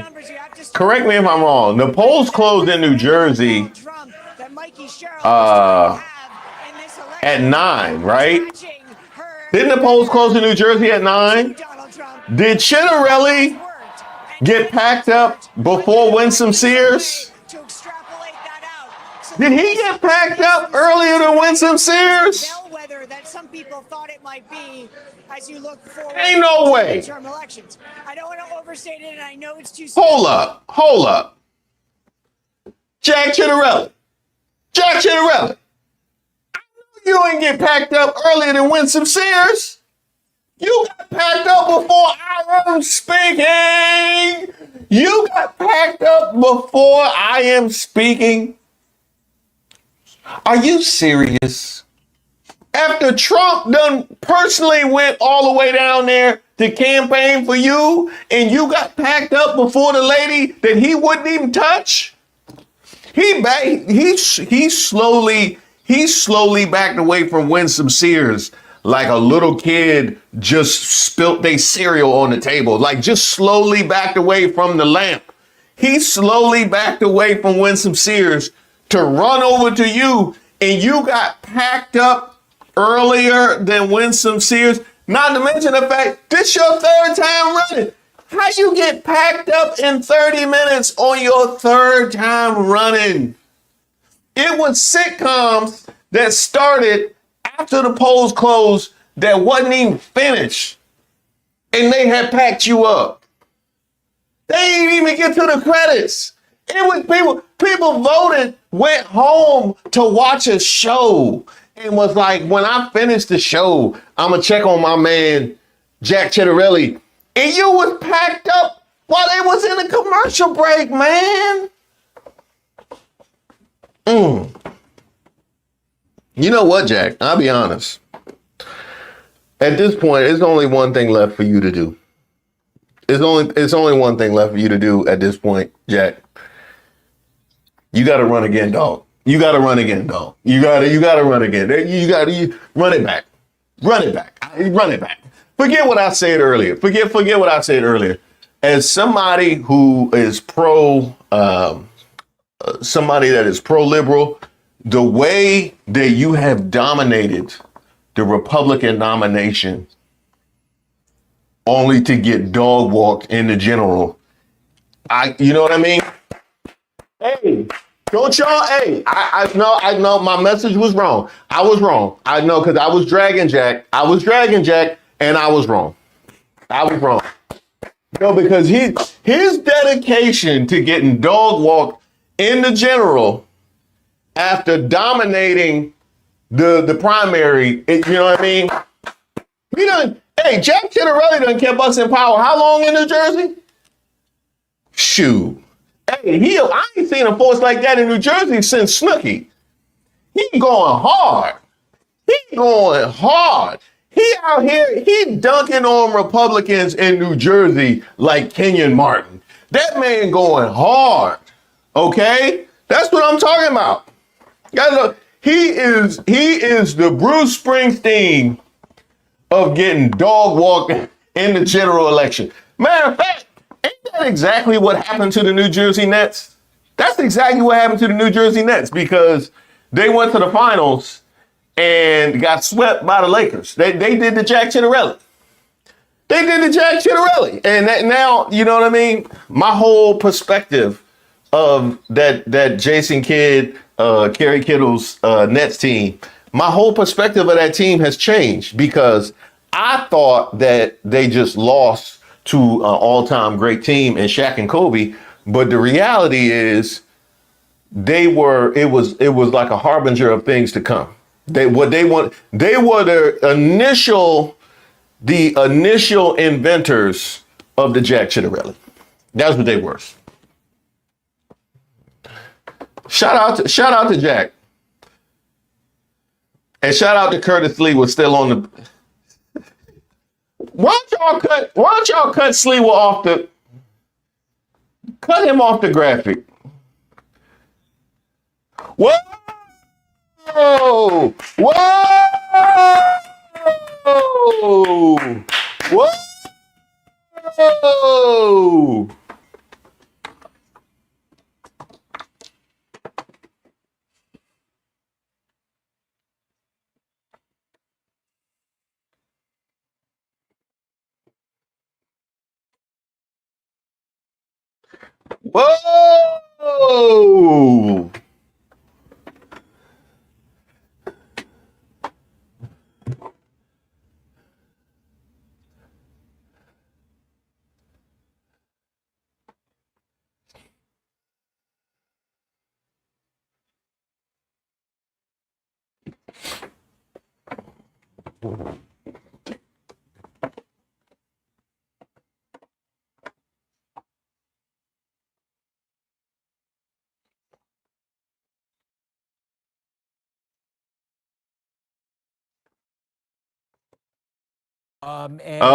Sorry about that.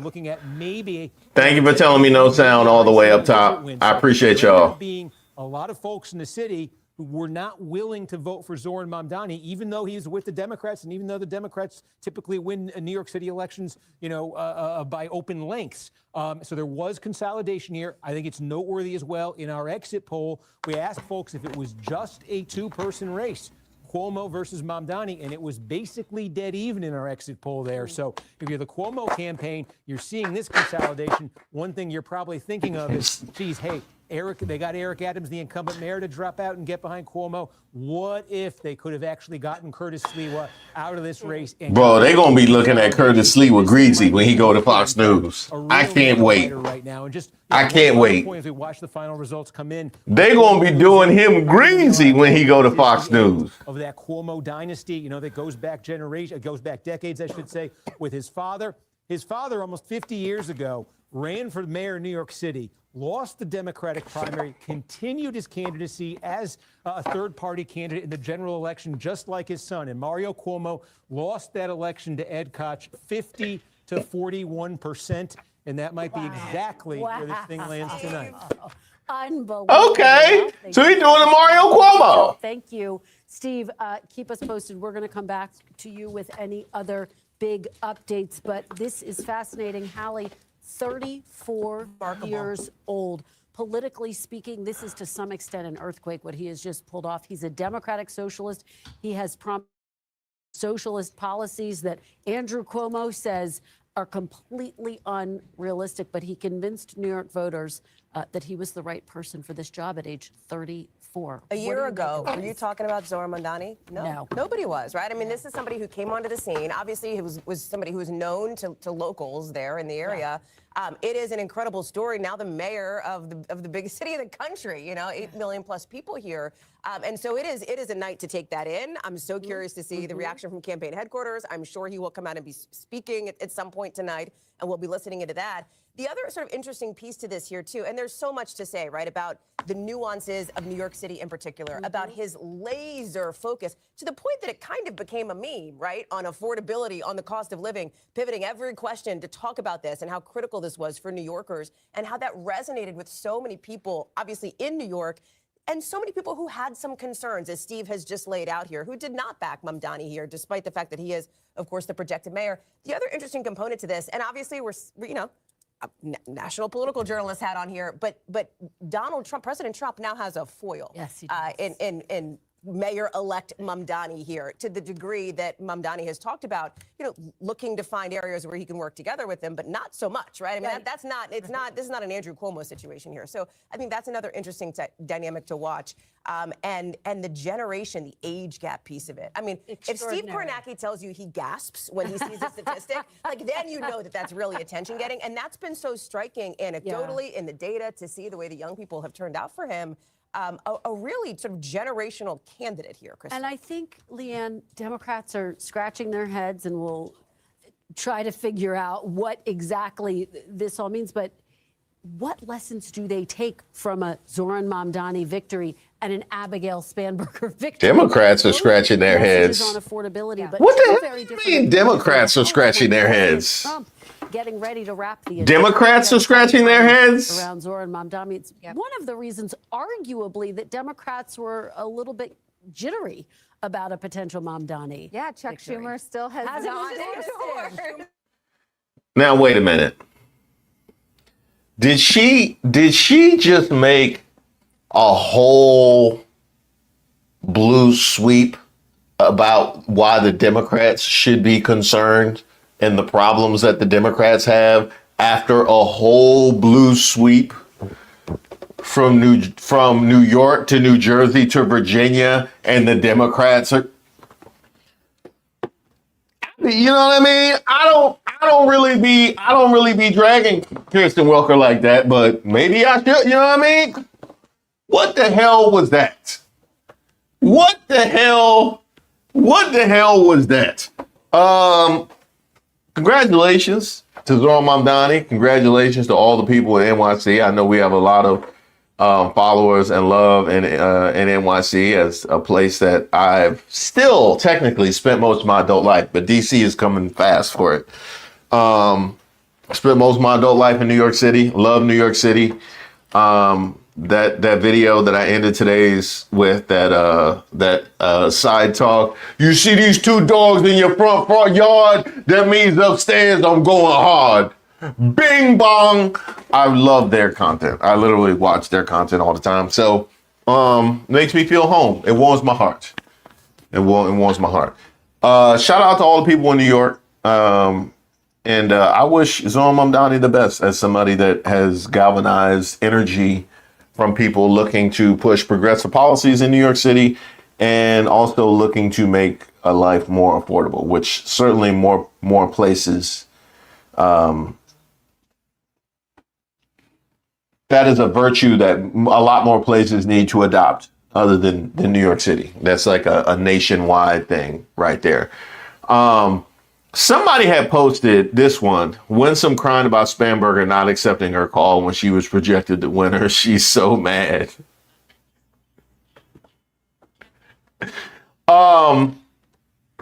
Winsome Sears. She was speaking. She was speaking when you called. She was speaking when you called. That's why she didn't, you know what I mean? What? She was speaking. She was addressing the winners. As far as you being mad and having a temper tantrum, I need to know how long you have had this victim mentality, Winsome Sears. How long have you had this victim mentality? Huh? How long have you had this victim mentality? You know, I can tell you this. You should care less about whether or not she answers your call, and you should care more about finding them bootstraps. You know what I mean? That'll fix your problem right there. You find them bootstraps, you be good. You find them bootstraps, you know what I mean? All you need, Winsome Sears, is a couple of good bootstraps. You'll be fine. You'll be fine. You pull your pants up. You pull your pants up, Winsome Sears. Make sure you got a father in the home. Find your bootstraps. You'll be good. You'll be all right. You know what I mean? Let's see what they're talking about now. 51% of the people in Virginia just said they want someone to be their attorney general, the top law enforcement official, who said he wanted the Speaker of the House in Virginia to be murdered and Republican children to be murdered. Oh, y'all crying about Jay Jones? Y'all crying about Jay Jones? Oh, that means Jay Jones must have won too. Oh, y'all down. Oh, y'all down. Bro, bro, they so down bad, they gonna make me watch Fox News just for the comedy. I'm about to put on Fox News just for the comedy. That's where we at. That is where we at right now. Affordability. I think this is interesting because, as you know, prices for gas and groceries down under Donald Trump. Inflation is down under Donald Trump. Interest rates are coming down as well. The affordability issue is important in these states. New York and New Jersey have some of the highest state taxes on the planet. So they don't have anyone else to blame but themselves for high prices. And I'm going to be interested to see how Mamdani decides to tackle that, considering he has made a lot of claims. I will say one last thing about him. The only thing authentic about Zohran Mamdani is that he is wildly inauthentic. I didn't know NBC News had a Scott Jennings. I didn't know and he is just as hateable. He is just as hateable. Who knew that NBC News had a Scott Jennings? Did y'all know that? I had no idea. Tomorrow, by the way. I mean, listen. I thought it was Kirsten Welker. Sweating it out after tonight. I don't know how any Republican is feeling good about. To this argument that Hogan is making, the Democratic response should be what? The argument about Mamdani being the face of the Democratic Party? I mean, I think the answer is, and the people want it. I mean, the message has been the same for each one of these candidates. I mean, you take out this issue of socialism and this hyper focus on how to label Democrats, et cetera, et cetera. The point is, though, the message in each one of these races has been the same, which is, again, life is too expensive. The Cry harder, Hogan. He's going to lower your costs. He's failed to do that on multiple different fronts. Some groceries have gone up. There are a number of groceries that have gone up. Oh, absolutely. Electricity bills have gone up. I mean, everything has gone up. I mean, the reality is, I don't care what the spin is. People are experiencing this in their everyday lives, me included. So the reality is these polls aren't lying. The votes don't lie either. You've had record turnout. A new coalition's been built tonight, all based on the fact that the Trump has produce a failed economy. Let's just make the point that it is presented differently in each of these races. When you talk about affordability in the economy, that's the key. Right? Exactly. That's what I'm saying. I mean, Abigail Spanberger is not Zohar Mamdani, right? They're not running the same kind of campaign. But the reality is that has been the problem with the Democratic Party, is that we find a cookie cutter issue and then we think and expect each candidate to present it the same. To Leanne's point, that's not how it works. It all has a ladder up to the same message, which is life is too expensive, but everybody communicates it differently based on their local base. You look at the key groups too that drove this victory, this projected victory here for Zohar Mamdani, and it's interesting because we talked about, we're showing it up on screen here, people under 30, right? That's that age gap, the sort of generational piece of it that Steve's been talking about. Asian American voters, college grads, and listen, renters. Yeah. He said again and again, you're paying too much for your rent. The median rent in New York City is about $3,500, right now across the city. And so his point is it's too high. I can't believe Cuomo didn't do better amongst the 45 and under bracket, because I think the picture you have of him is like from the 80s. Okay. We'll have a graphics discussion later. Was that Hogan made a joke? I saw that picture. I was like, wait, what is this? The last thing I'll say on the economy, it's so interesting for me to hear this conversation. It looked like somebody's about to speak. Is this? Talking about the economy and Mamdani. years before that and the year before that too. Is that there was this dynamic that happened, and I'm curious as to both of your thoughts on this. Last year, when the economy was obviously such a big issue for people, where the numbers were showing that those economic indicators were largely going in the right direction, and yet, and I was out there and I did a bunch of, talking to voters on the ground, people felt like the economy sucked. They felt like the economy wasn't working for them, despite what the numbers show. Here you are, and I hear you making really getting hacked up. By the way, gas is going down, right? The price of gas. Inflation has ticked down. The stock market has been hitting record highs, right? Like those things are true, and yet people don't feel it. They don't feel good about that. We talked so much about a vibe session over the course of the last year. And I just think it's interesting now that you're seeing people, choose a different direction in Virginia, in New Jersey, and in New York City, or in those two states on that. Yeah, but like I said before, one of the most offensive things you can do as a candidate is try and tell the electorate what they are feeling and what they're experiencing isn't true. Thank you, Gerald. I appreciate it. Thank you. The border's closed. What are you talking about? No, you're not paying. Denatra, welcome. Crime isn't high. What do you mean? And then we fixed all of those things. And now, thank you, Carmen Rosado. I guess I'm confused because Wait a minute. Is this dude talking about denying the truth of information and statistics? I know we're not pointing fingers at somebody denying truthful information and fact gathering. I know we're not doing that. Also, in these exit polls, that the economy is the biggest issue for voters, as you Correct. see right there in that New Jersey It always is. exit poll. taxes. Let's pause this fantastic conversation. I want to head out to Sam Brock, who is back with us at the Mamdani headquarters. Sam, what are folks saying there? Are they celebrating already?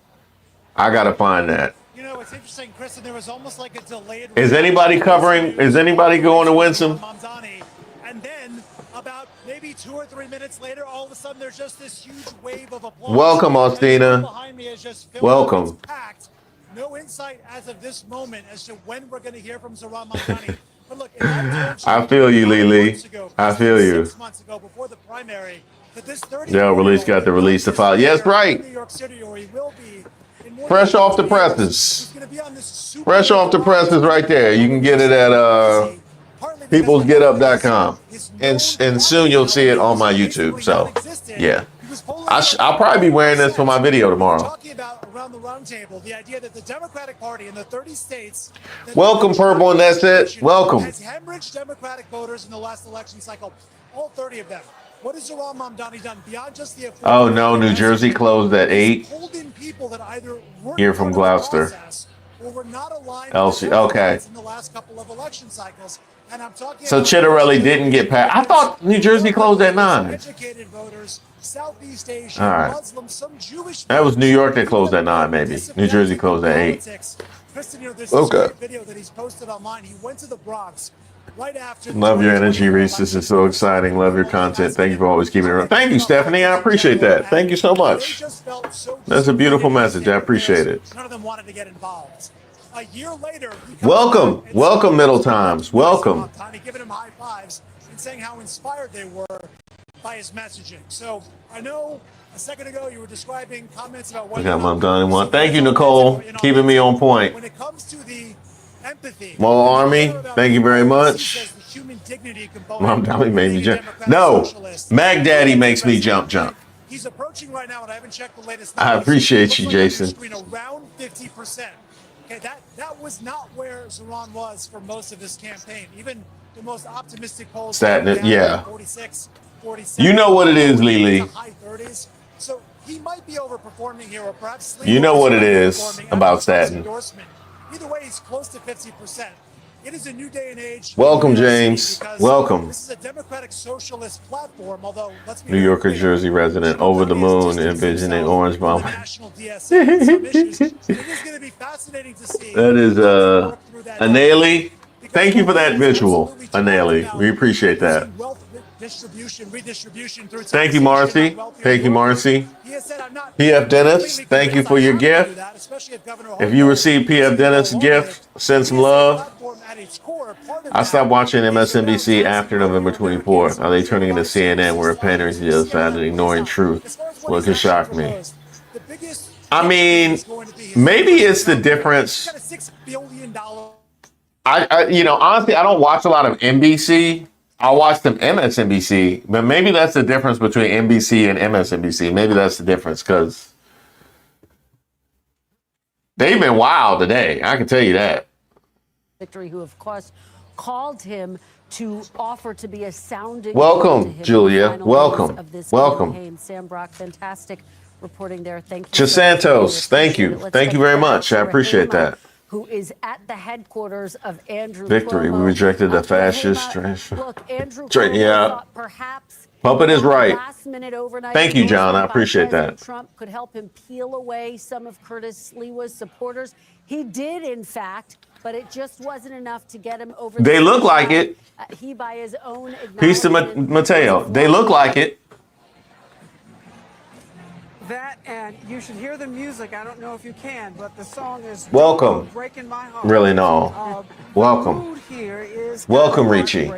Welcome. The people are not, it's not a jovial mood here at all. When they saw on the screens that Mamdani is chosen as the next mayor of New York City, this is the music that came up on the loudspeakers.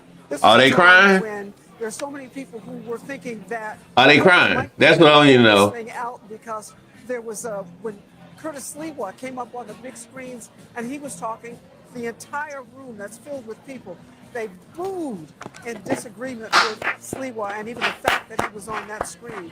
And then there was a moment when the numbers came in about how Cuomo was doing in terms of New York City. No. And a roar of cheer went up in this room. They were hopeful. Their expectations was that maybe he could pull it out.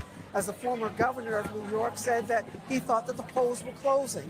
And one of the things that may have prevented it is that Curtis Sliwa did not drop out, as Eric Adams did in terms of mayor, and endorse him.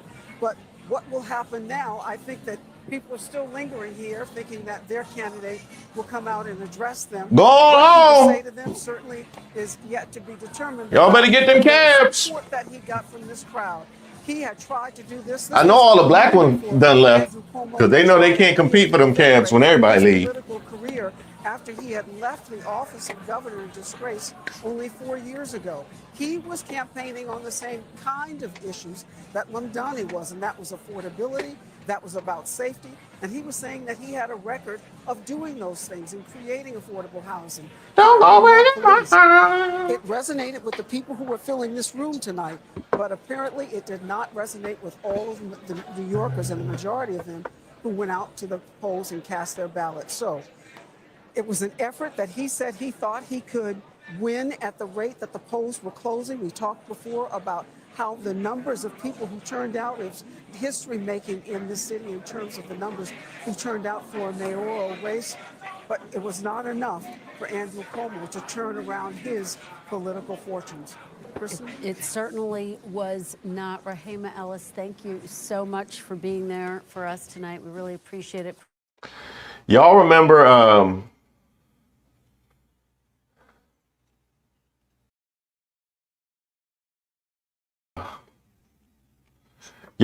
when it was like a meme where somebody would be dancing in the foreground when there was a fight going on? Or was that just me? Is that just me that remember watching fight videos and there'd be somebody breakdancing in the thing? That was always my favorite. I always thought that was hysterical. And the idea of dancing at that Cuomo party just sounds like the most hilarious thing ever. If I was in New York City, matter of fact, if I was in New Jersey, if I was within 200 miles of New York City, I would take an Uber to the Cuomo party just so I could. Well,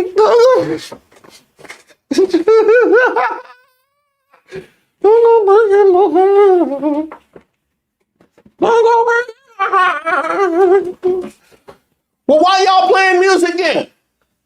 Well, why you playing music? You don't want nobody to dance. Huh? Y'all drowning out the crime? That's actually a good idea. That makes sense. That actually makes sense. I get why you would do that. And can we also address, because they talked about Curtis Sliwa and his percentage of the vote and their frustration with him not dropping out the race, how greasy they gonna be looking at Curtis Sliwa when he go to Fox News. Bro, when you show up with that red Kangol at Fox News, I'm telling you, Jesse Waters gonna have some spice for you. He gonna have some spice for you. You know what I mean? It's not gonna be nice. When Lawrence see you, it's not gonna be nice. It's not gonna be nice. And don't let you be in the elevator with Hannity. No, because he'll let his hands go. He will let his hands go. Don't get caught in the elevator with Hannity. He'll hit you with a two-piece. He'll take one of them cats. Hannity will take one. He is a real movie villain. He will take one of them cats. I wouldn't even show up there. Sliwa better start doing Zoom. He better get on Zoom. Cause it's not gonna be nice. You show up to Fox News. He showed during the campaign should hopefully build confidence in people that he will do it. He will build more support and he will be able to accomplish many of the things he talked about. Hey, Faz, it's Hallie. Good to see you, and thanks for being on. So when you talk about like stepping back and pulling back out of just New York for a second here, when you look at Mamdani and this victory that's projected by NBC News, you look at, for example. Oh, I'm sorry, that raspberry beret. Based on the exit polls of the electorate. That raspberry beret, my bad. Very first time. And of those first-time voters, you can see it here on screen, 6 in 10 went for Mamdani, right? So he was able to pull out a lot of these, not just pull out first-time voters, but get them to break for him. With that data point, with the other data points that we've seen on affordability. Sears closed. Is there, and I think this is risky, right? That is solid. That Democrats can learn more broad. That is Sears closed is solid. That is solid.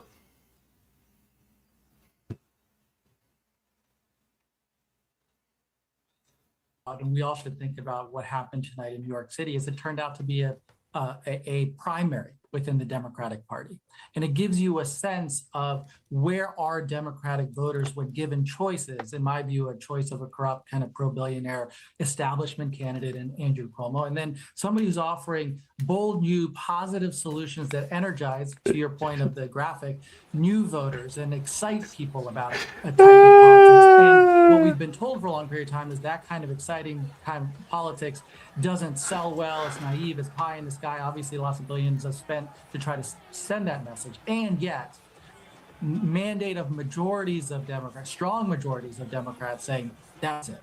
Give me more of that kind of politics. And I think if you're in a different part of the country, whether Nebraska or California or Arizona, I hope you're taking away, let's be aspirational with specific, concrete, affirmative visions to address cost of living. It doesn't have to be exactly what Mamdani did in New York. It has to be. Now, when is Mom Donnie to speaking? try That's what I want to know. The same specific objectives of giving people concreteness about the ways we can. Sorry, address their Pookie. problems. We love Guys, you. we have about If a you minute left your to- phone dies, President Trump has threatened to cut federal funding to New York. What are the well, we know he gonna implications of try. that? Would that complicate Mr. Well, he cut Mamdani federal and funding at just about everywhere. So tenure? There is, for now Mayor-elect Mamdani, I think some lessons to learn from Trump, which are that every day President Trump comes in with a ball of fire and it's a whirlwind of action. You know this better than most, Kristen. Just every day there's 4, 5, 6 things that this administration is doing, and it keeps you off kilter. And I think there's a way to do this in a positive, affirmative way. If you're Zohran Mamdani, you don't get sucked into the places where Donald Trump wants to be, troll you and say you're going to react to everything he does. Stay on your front foot and be a positive, action-oriented Democrat who shows that we can do things on housing. We can do things on setting up grocery stores. I think you could think culturally, standing up compelling musical concerts in Central Park, be community-oriented. 1 moment. Make this a place of a destination again that international travelers want to come to. Tell people New York is open for business. Please come back. So many people have decided not to come to New York City because of the tariffs and all of the immigration actions. I think he can send a different message. Faz Shakur, thank you so much for joining us. We do want to go to Mikey Sherrill's headquarters, where the governor-elect of New Jersey is about to address her supporters who are cheering and celebrating her victory over Jack Ciattarelli. The third time Ciattarelli has run and made a play for the governorship. Tonight was Mikey Sherrill's night. She ran on a message of affordability, on a message of bringing down people's property taxes, and she becomes the second woman governor of New Jersey tonight. And there you see her waving to the crowd. Let's listen in to Mikey Sherrill.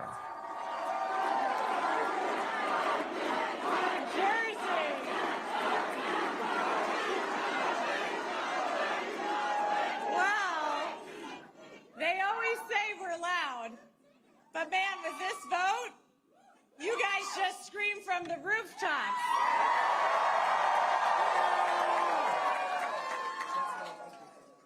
And people around the country have heard you. I hear you too. This was a tough fight, and this is a tough state. But I know you, New Jersey, and I love you. I've fought for you. I've spoken with thousands of you over this last year. I know your struggles. I know your hopes. I know your dreams. So serving you is worth any tough fight I have to take on, and I am incredibly honored to be your next governor.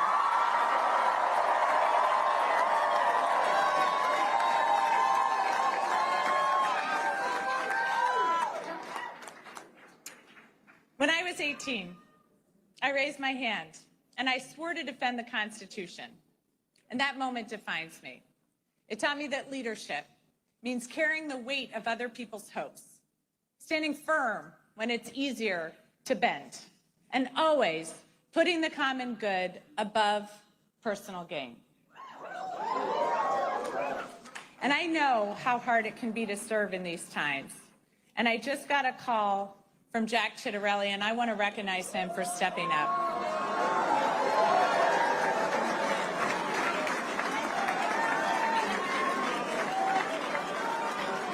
And all of you know, I love our history, and our state motto has always stuck with me. In 1777, New Jersey was one of the first states to choose a motto. Anybody? Liberty and prosperity. I'm going to get some more civics education going. We'll get that known by all. But it was a demand for freedom from oppression and a commitment to creating better opportunity and a better future. That idea has defined us for almost 250 years. We fought for liberty at the crossroads of the American Revolution, turning the tide for our young nation at the battles of Trenton and Princeton. We offered prosperity as we built the nation during the Industrial Revolution. We've been the cradle of scientific discovery, inventing everything from the light bulb to the laser. Liberty and prosperity.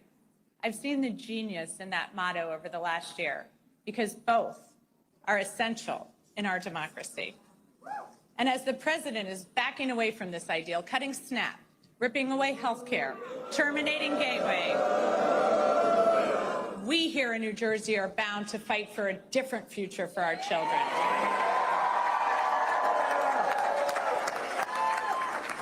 We see how clearly important liberty is. We know that no one in our great state is safe when our neighbors are targeted, ignoring the law and the Constitution.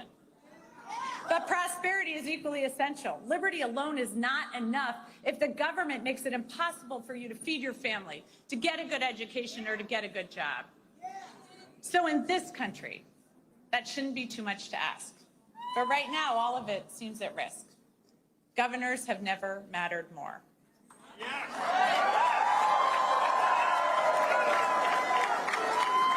And in this state, I am determined to build prosperity for all of our citizens. And I've heard from thousands of you about what liberty and prosperity mean to you, what it's going to take for your family to thrive. So I hear you, Newark. I'm going to work with communities from the ground up so all of our neighbors thrive.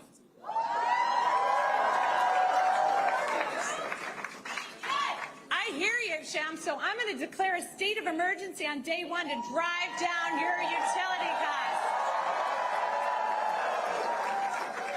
I hear you, Westfield, so I'm going to make sure our kids are safe online and schools have the resources they need to address the mental health crisis. I hear you, Jersey City, so I'm going to hold government accountable, balancing individual liberty with collective responsibility, ensuring people are safe, healthy, educated, and free to pursue their dreams.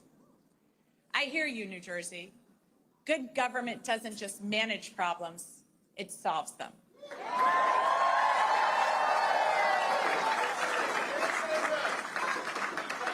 So I'm going to continue to listen and work with you to move our state forward, because I have learned so much as I've traveled our state. Our innovations, our businesses, our inventors and entrepreneurs have amazed me, but it's the people that have left the biggest mark, especially those who are fighting for prosperity for their entire communities. I was moved during my block walk in Trenton with Shanique as she spoke so passionately about the promise of her city and her neighbors despite the challenges. I love the group of young men from Monroe who've been hard at work on this campaign. They want a seat at the table and they're ready to fight for their future.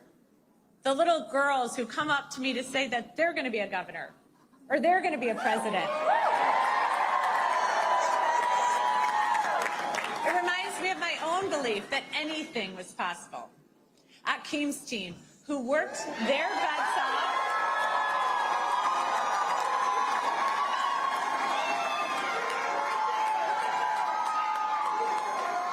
knocked over 60,000 doors.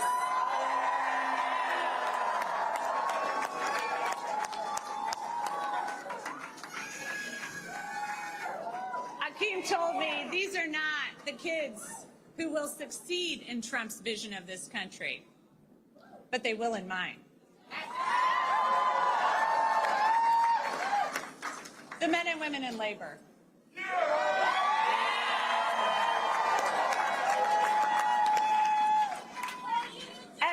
Union jobs at a time when our economy is set up to make it harder and harder for working people. You know what? They don't just fight for their brothers and sisters in labor. They fight for all of us. For working families everywhere, so everyone has a shot. So thank you.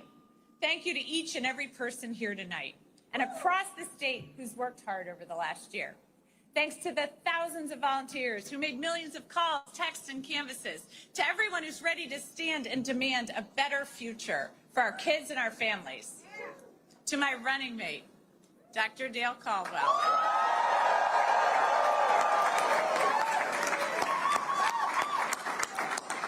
You've already already served our state so well, and I'm proud to have you by my side as we embark upon this new chapter for New Jersey. To my team, who put together a campaign the likes of this state has never seen, and helped in our efforts to create a You have been listening to Governor-elect of New Jersey, Mikey Sherrill, deliver her victory speech. Hallie, focused on her platform of the economy, affordability, making. I shout out to Mikey. Shout out to Mikey. And Mikey, I knew Mikey had it. I knew Mikey had it an hour or so ago when I found out who Mikey was. That's when I knew, you know what I mean? I knew that it was something something in the aura. It was something in the aura of Mikey, you know what I mean? I knew, you know, I've been with her since back when. I remember, you know, way back, like 8:15, you know what I mean? When, you know, when we started this thing, you know, so shout out to Mikey. You know, it's been a long road. It's been a long, couple of hours, you know, we have shared together, and, it was fruitful, you know, it was fruitful. And I'm just grateful that I could be here. I am just grateful that I could be here. One thing I want to give a shout out. I don't know if she's here, but I want to give a shout out to Regina. She sent me this right here. This Winsome Sears photo that says #election 2025. You win some, you lose some, and you lost. And, you know, I need to apologize to Winsome Sears here because, you know, we had a lot of conversation over the course of the campaign. I obviously opposed her candidacy, but one thing I like to try and do is be protective of Black women and be protective of my sisters whenever possible. And I think as African Americans in this country, we should all take note of the fact that we let Winsome Sears go into Election Day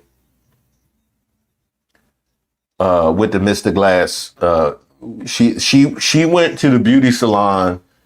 He went to the beauty salon and asked for the Mr. Glass. She went to the beauty salon and asked for the Mr. Glass. And none of us said nothing. You know, and that hurts me. You know, it hurts me that we let her go out there like Mr. Glass. And, you know, who said?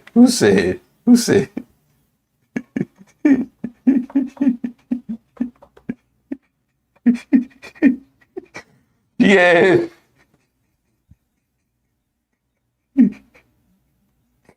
You know, it was a lot of different options that she had on the wall, and she went and pointed at Antebellum. And we let that happen. You know, she went and pointed at Antebellum.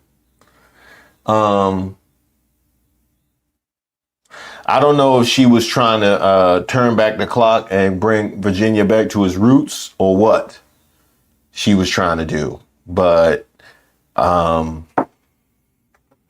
wherever you are, Winsome Sears, I apologize. We shouldn't have let that happen. We really shouldn't have let that happen. And I can say too, because there's always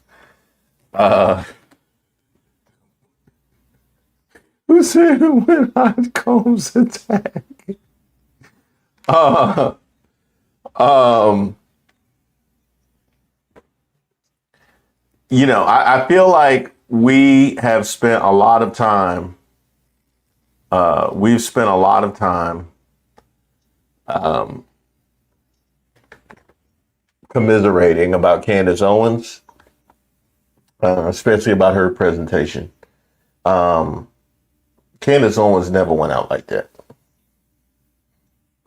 Candace Owens, as much as y'all love to come for Candace Owens, there wasn't a single time that I recall Candace Owens, coming out like she's super bad. Like that, Candace Owens never came out like,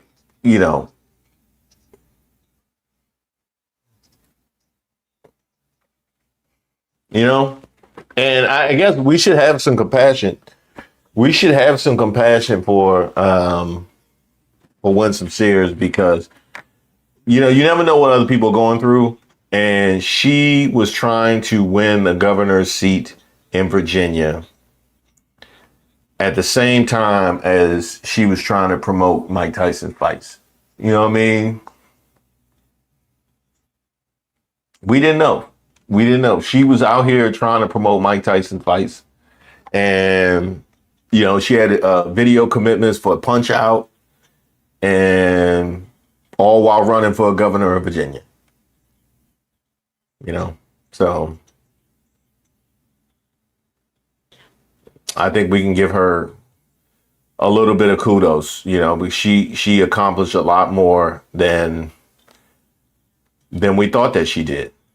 And, one thing too, we talk about, we talk about culture, it's one thing they talk about, with Obama, vote for Kamala Harris because she comes from where we talk about culture. For some of us, your childhood is, when you think about childhood and you think about, being a kid, you think about like Lassie and Little Rascals and stuff like that. But like for me, it was Eddie Murphy. It was Eddie Murphy as Buckwheat. And I see what she was doing. I see, you know what I mean? I see what she was doing with that. I see what she was Eddie Murphy as Buckwheat. That was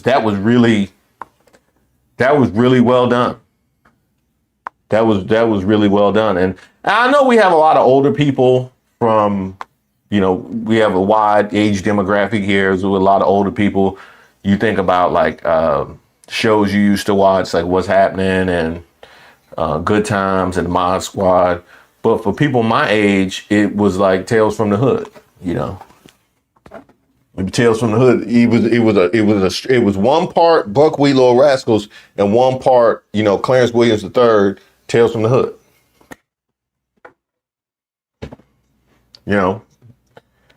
That was incredible. I didn't actually think that kind of thing would be possible. But, a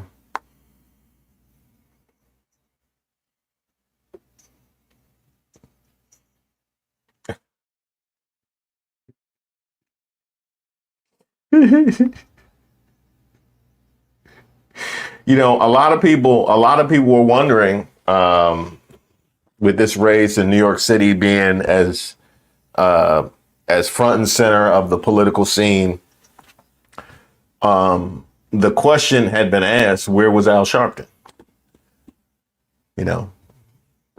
We missed Al. We've been missing Al. And, respect. You gotta respect that. For sure.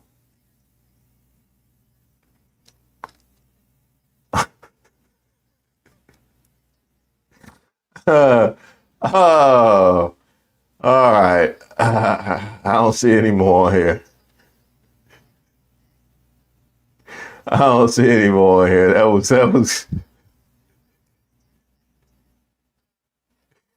Oh man. You know, I work hard.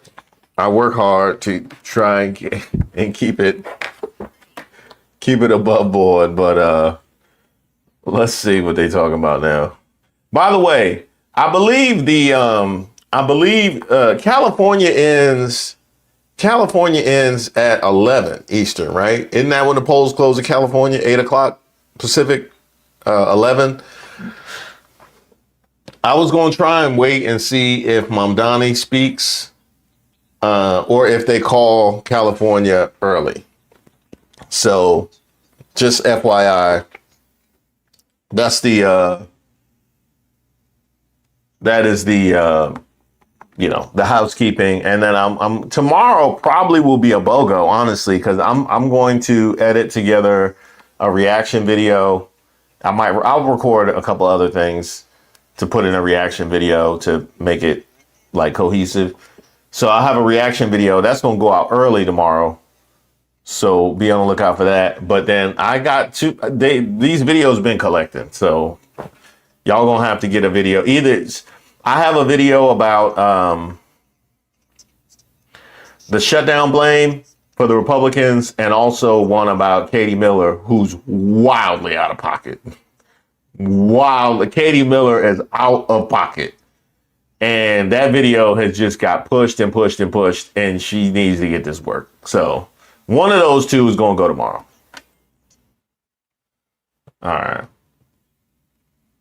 Anticipate there will be some concessions. There are some conversations going on Capitol Hill, as you've talked about and reported as well, on the Senate side for sure. I don't know what Republicans will do with the Freedom Caucus and other things. A lot of plans, though, I think will be kicked around in the next 24 hours, and you're going to hear a lot of movement. All right, guys, I want to pause this for one moment. I want to go out to Sam Brock, who is at the headquarters of Zohran Mamdani. And Sam, you are joined by Congresswoman Alexandria Ocasio-Cortez. All right, AOC. One of the biggest names to endorse Zohran Mamdani. What is the Congresswoman saying? What's her reaction tonight? For sure. So let's start right there. Congresswoman, thank you so much. Kristen just said you were one of the biggest names to step out and to support Zohran early on in his political career. First of all, he becomes the youngest mayor in 100 years plus in New York. Are you surprised by the reality of this situation? You know, I have to say that I'm not. I think that people across this country are really hungry for public servants that are going to put them first, public servants that answer to them above special interests and who are laser focused on making life affordable for everyone. You spoke with a member of the National DSA, Kareem El-Rafai, who said it's not radical to expect people to have a roof over their head and to be able to pay for groceries. This doesn't sound like a transformational idea, and yet it is connected with so many people. What do you think Mr. Mamdani's ability was to sort of relay that message, and why is it developed in a city like New York? Well, I think it speaks to how far people, everyday people, have been pushed in this economy and in this environment. We have record high levels of young people that are unemployed, of people who are unemployed who are being paid very low wages and can't afford life. And so I think people are receptive to a new path and a new story, and I think Zohran Mamdani really spoke to that and organized for it. Congresswoman, it's no secret the Democratic Party has struggled in recent years to attract voters, whether it's first-generation immigrants, younger voters, educated Asian voters. I mean, these broader coalitions that we've seen attracted to Mr. Mamdani's campaign. How does that potentially provide a blueprint for other Democratic candidates? Well, I think what we're seeing in tonight's results and in many of the communities that turned out for Zohran Mamdani tonight were many of the same communities that Donald Trump won against Democrats in November. And so this shows that there is more than one path to win and persuade independents and Trump voters. And it's not just by running in a more conservative fashion, but it can also be through a different and new message. It's so interesting to hear you compare it to Trump in that sense, right? That brand of populism almost inverted. Do you see parallels between the bases of what drove out voters for Trump back in 2016 and what we're witnessing right now? Well, I think we are laser focused on the working class. We don't take voters for granted. We don't take Latinos. We don't take young people. We don't take many of the communities that are historically taken for granted in our political system. The bar is now high, right? Because he has promised voters he's going to work on free buses and rent increases and universal child care, which we know is the most expensive part of that platform and would likely require the cooperation of the New York State legislature to raise tax revenues. How high is the bar, I guess? Do you see that becoming something that will manifest? I think people are mobilized by this vision, and what is so important is that I think New Yorkers are pragmatic. I think New Yorkers are practical. I don't think they expect that we're going to come in on January 1st and press a button.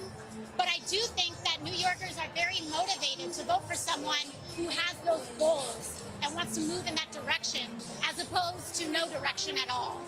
Well, so that's another thing that Mamdani has said, is there wasn't an affirmative message for Democrats.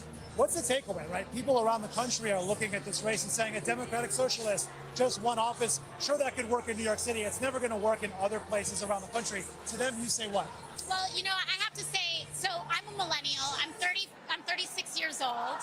And people my age, my first election was for Barack Obama when I was 18 years old. And we've been hearing Democrats be called socialists our entire voting lives. I think that as time goes on, this is not a threat that is really resonating with the majority and large pluralities of the electorate. And that this kind of name-calling doesn't really have the weight that results do have. Can I ask you, because that's an important point, what does it mean to be a Democratic Socialist? Because I realize there are so many nuances with the national organization and the local chapters and who they'll endorse and who they won't endorse and what issues are driving those decisions. What do you see as the definition of a Democratic Socialist? I mean, to me, it's this radical idea that working people have economic rights. And when you read the Constitution of this country, we have beautiful, incredible freedoms of speech, and we have so many liberties and due processes. But should we not also have the right to housing, the right to a livable wage, the right to attempt to provide health care and child care to the best that we are able and capable of providing in this country? I would have the right to stay in communities where you've lived for years. Because the expectation now is that President Trump has sort of forecast what he's going to do in New York City as it concerns potentially National Guard troops, more ICE raids. How do you see this playing out in the months ahead? Well, we know that President Trump operates through threats. He operates through criminality. He has been convicted on 34 different criminal counts of felony. The Supreme Court has essentially authorized through their rulings his ability to commit crimes in office. And so we know that he will step outside the bounds of what is acceptable to society. But I think that our choice is, are we going to respond with fear, or are we going to respond with unity and courage? What does that look like? I know he said he's going to be withholding funds from New York City, which I'm not even clear if he has the constitutional authority to do that. But what does the resistance look like under the administration? I mean, of course, President Trump doesn't have the authority, but that's not something that he really cares about. But let's just say that New York City is not a place that gets pushed around, and that we have our own cards up our sleeve as well. What is your lasting message, I guess, as we look around and we see how many hundreds of people are here right now, but millions that are watching around the country?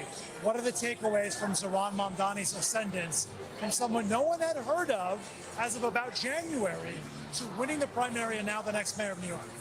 That as dark as this time is, as challenging as this moment can be, anything is still possible in America. We appreciate your enthusiasm and your optimism and your time. Thank you so much, Congresswoman. It was great to talk with you. Enjoy the rest of the evening. Thank you. All right, I'm going to keep watching to see if Zohran Mamdani speaks. I also did want to acknowledge Regina's note that Georgia flipped some seats, first local since 2006. Another thing we'll be looking into. A couple things struck me from that conversation with AOC. First, the fact that NBC has consistently and rightfully harped on Trump's threats of withholding funds. You know what? I say rightfully, but that's something that you can deal with on the back end. I don't know if you necessarily need to be talking about that immediately as it happens. It kind of sounds like a lot of Cuomo sour grapes, quite frankly. I'm actually re-editing my opinion as I talk. Because in the beginning, I was like, well, yeah, that's relevant to the thing, but it's also not something that needs to be talked about tonight. It's kind of crazy that that's the kind of thing that a Cuomo voter would say. Well, what y'all gonna do now? Like, well, that's what I expect to see from X and from Twitter. So I actually take that back. That's bullshit, NBC, that they kept asking that. But how about this? I love that they keep asking this question about Trump withholding funds from New York City because of his opposition to Mamdani, like it's regular. One of the things that we have continually seen is the sane washing of Trump and his administration. I don't need to ask what the reaction would be if Biden threatened to withhold, or Obama, or you name the president, threatened to withhold federal funds because they object to the results of a local election. That question is asked repeatedly and it's discussed repeatedly on NBC. NBC regular. Like it's regular for him to withhold federal funds because he objects to a local election. And that's not even to address whether or not he has the authority to do so. I'm just talking about the politics and the optics of the thing. You know, the right wingers always talk about states' rights and don't tread on me talking about smothering big government. Now are completely okay with Trump stepping in to the New York political race and threatening to withhold funds. That's number one. Number two, and I'm not going to get deep into this bag right now because this is a story. I got to do a whole live about this. Something, you know, they keep talking about affordability in New York City. And one of the things I said a little bit ago is about how there are many other jurisdictions that can adopt that virtue as well, where that is an issue. It's an issue nationwide. The criminalization of poverty in this country is disgusting. It is legitimately disgusting. Think about it. When you watch a movie, and I watch a lot of kids' movies these days, right? Because I have young kids. When you watch a movie and you have a villain in a kids' movie, typically it's some form or fashion of criminalizing poverty, just hating the people, you know, hating the poor, whether it's Cinderella and how she was treated or whatever the case may be. It goes on and on. It's tons of stories. Like, that's like the worst thing you can do as a kid when you're starting to learn about like morality and good and bad and narratives. That's like the worst thing that you can do, is to judge people based on something like that. But we allow it openly in our world. And that's not to say that it's new. I don't want to act like it's new, like it just started with Trump, but I don't recall it being this amplified and this blatant and this clear. The man just had a Gatsby party during the government shutdown while talking about SNAP beneficiaries don't work. And you got people that feel perfectly fine fixing their fingers to criticize the people that have the absolute least while excusing massive corruption on Capitol Hill. It's fucking insane. The fact, you know what? I said I didn't want to go too deep into that bag, but that is one of the, That gets me. That. I gotta put that with racism from non-black people, pick-meism, which that is a form of pick-meism, but pick-meism, racism from non-black people, pick-meism, and criminalization of poverty. That, as far as I can think right now, like the three things that I just drive me insane. Obviously, there are many other things that drive racism from white people also problematic. But from y'all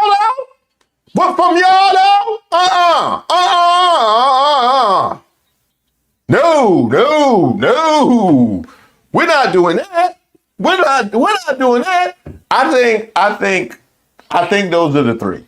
And I've talked about the first two a lot. I haven't talked about the third one nearly as much. And we're going to fix that. Obviously, a lot of the aggression towards the working class dovetails with racism because of the socioeconomics of this country. So it gets talked about tangentially, but specifically the way this country characterizes and treats the people that have the absolute least, and then want to turn around and tell me that MAGA is a populist movement of the working class. Not today. I'm not going to get on my NBC News. Not today. We celebrate today. We celebrate today. We're not ranting today. Cynthia, yes it is. I believe my release of files is in the store. I believe it is. The release of files in the mug. There's also a FAFO. FAFO just hit, and Kamala was right. I believe all of those have hit. President, and clearly are not now that Trump is back as president. And I think you look ahead to 2026, and I understand, that these are blue states, but there's going to be congressional districts that are up in 2026, competitive districts, Republican districts that Democrats are trying to flip. And I think that type of voter looms large in a lot of potential battlegrounds next year. So I think this is fascinating from that standpoint. And also, we said from the standpoint of this was something that the polling was suggesting was going to be a problem or a challenge for Chitterelli, winning over the level of support from Hispanic voters or anything approaching that Trump was able to last year. By the way, we're saying this in New Jersey. We took a look in Virginia as well. You look at the most heavily Hispanic areas where Trump made some inroads. Prince William County, Loudoun County, even Manassas Park. It's small, but it's the most Hispanic by population city in Virginia. All of those gains from Trump undone tonight in this gubernatorial election. One other thing I did want to show too, just talking about New York City. I had mentioned this before, but just check in because most of the vote is in, and it is hovering at about that 50 to 41, 50 to 42 range. Mamdani, just a touch over 50% right now with these returns. We'll see if he finishes on the north or south side of that. But I think I'd mentioned it earlier, and I wanted to make sure to show it to you. We did ask this question in our exit poll of New York City voters. If this were a two-way race, just Mamdani and Cuomo, how would you vote?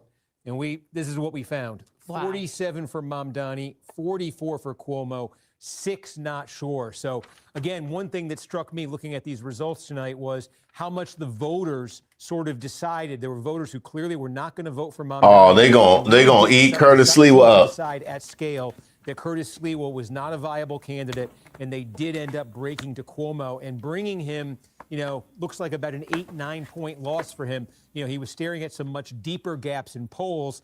All of those polls that had him with those much deeper gaps had Sliwa getting a much bigger share of the vote. So again, I just think maybe there was no circumstance that Curtis Sliwa was going to drop out of this race. I know there was a lot of pressure on him from folks to do that. Maybe there was no circumstance, but I think if you're Cuomo and you're looking at this, boy, that one might haunt you a little bit. If there was any way you could have pulled it off, any more gestures you could have made or something, because a two-way race here, we got a lot of evidence here, would have been a barn burner in New York City. Laura Ingraham won't slap him. Laura Ingraham won't slap him when he get the file. Laura Ingraham, she gonna slap that raspberry beret. She gonna slap that raspberry beret off your head. She is. She gonna slap that raspberry beret off his head. You can get another one. That's the kind you find at a secondhand store. That's the kind you find at a secondhand store. You'll be all right. You'll be all right. Laura Ingraham slapping that raspberry off his head. That is for sure. Hey, keep that narrative going. I like that. I like that narrative. Better than he had done, a lot better than Republicans had been doing. Had that continued across the rest of the state, Trump might have actually put Virginia in play in 2024. It actually didn't around the rest of the state. So take a look at what's happening tonight. We mentioned Loudoun County earlier. I showed you that enough. Let me show you this one, because this is another giant county here, Northern Virginia, outside D.C., Prince William County. This has been a Democratic county for a while here, but the margin tonight, this is basically a 34-point victory for Abigail Spanberger. Just check this out. This is what it looked like in the presidential race a year ago. It was a Democratic win, but it was only 18 points. Spanberger has essentially doubled Kamala Harris's margin in this gigantic population-dense county outside Northern Virginia. We saw that in Loudoun. We see it in Prince William. We see improvement in Fairfax County. These are giant, giant population centers. So all of the losses, all of the sort of underperformance that Democrats had in 2024 in Northern Virginia, gone. As a matter of fact, you might say this is overperformance even for Spanberger. Does raise the question of the shutdown of federal employees, the importance of the federal government to the economy of Northern Virginia. It does raise the question if that played a role here. And then the other thing that happened for Spanberger, now again, she did represent this area in Congress, but I want to show you Chesterfield, because this is big, growing suburban county right outside of Richmond. Now, this is a county last year. This was one of the few big counties in the United States of America that, as the whole country pretty much was becoming more red, became more blue. And that trend continued tonight. So Kamala Harris won this by 9 points last year. Abigail Spanberger wins it by 13 tonight. You take a look. When Glenn Youngkin, the Republican, got elected 4 years ago, he was able to... Can we for a moment focus on the dualism of where we sit in 2025? Because I'm sitting here, I was ready to be like, come through Virginia. And I am like, come through Virginia. Virginia came through. Y'all, salute to Virginia. But we're out here talking about the blue wave that swept through Virginia, but all these other places too. Oh, no. Thank you. Why they cut the music off? Cut the music back off. You're taking my time. First, let me, I love you too. I love you too. Let me acknowledge part of my special campaign team. We have from the right, Telef Lundaval, the new son-in-law, husband of Mariah. We have Mariah, Cara, Michaela. I want to thank our campaign chairman, Bill Mulrow, our great campaign manager, Greg Goldner. I want to thank Mayor Adams, who stepped out of the race to make us more competitive. And that was a very gracious thing to do. I want thank to thank Curtis Bloomberg, who gave us his support, Governor David Patterson, all the unions. And Curtis. I am blessed. I am blessed to have the people in this room. You have been a phenomenal team. He not gonna thank Curtis. Friends. You are superstars. Even more, you are New York patriots. And I am proud of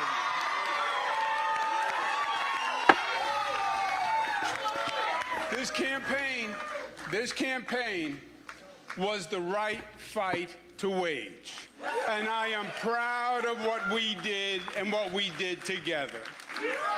This campaign was to contest the philosophies that are shaping the Democratic Party, the future of this city, and the future of this country.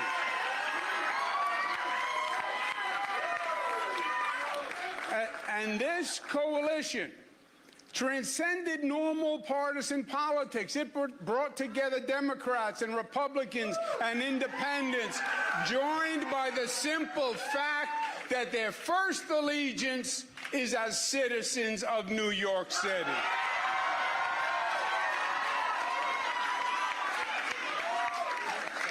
$2 million voters, the largest number in modern political history, cared enough to show up in a municipal election. And 42% voted for us on an independent line.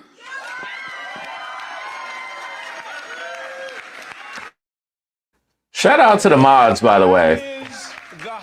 Moon Princess, Roberta, Ronnie IQ. Thank you, thank you, thank you. Of course, Miss Ray. It is just higher Thank y'all. than when Mario Cuomo got 40% Deshauna. on an independent line against Ed Koch in 1977. It's also important to note that almost half of New Yorkers did not vote to support a government agenda that makes promises that we know cannot be met. We support an economy. You've been listening to former Governor Andrew Cuomo deliver his concession speech after NBC News has projected that Zohran Mamdani is now the mayor-elect of New York City. Leanne Caldwell, this is someone who has served decades in public service. Of course, he did resign as governor amid a swirl of various scandals, quite frankly, that he just could not shake. Now, let's address the fact, a couple things. Number one, NBC done left the concession speech. NBC done like, nah, this ain't it.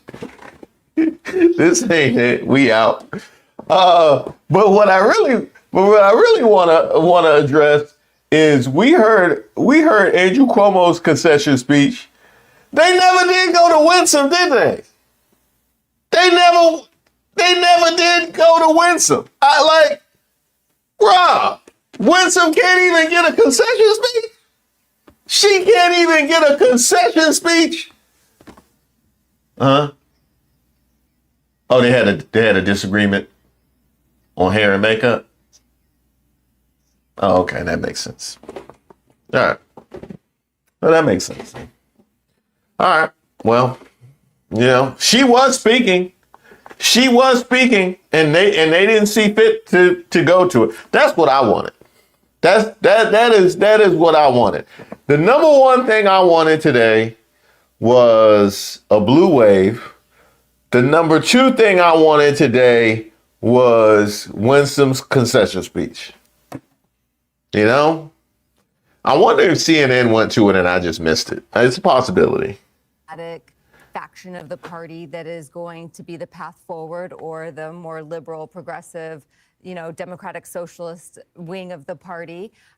There is a lot of Democrats who are looking at Spamberger over Mamdani. It's a really fascinating point. Hallie, Zohran Mamdani, 34 years old, has made a lot of promises. He will believe that he has a mandate to execute those. But to the point that Andrew Cuomo will make the argument, no, you don't. No, you don't. Right. And the question is, he's still got to win over a lot of voters to get behind his policies.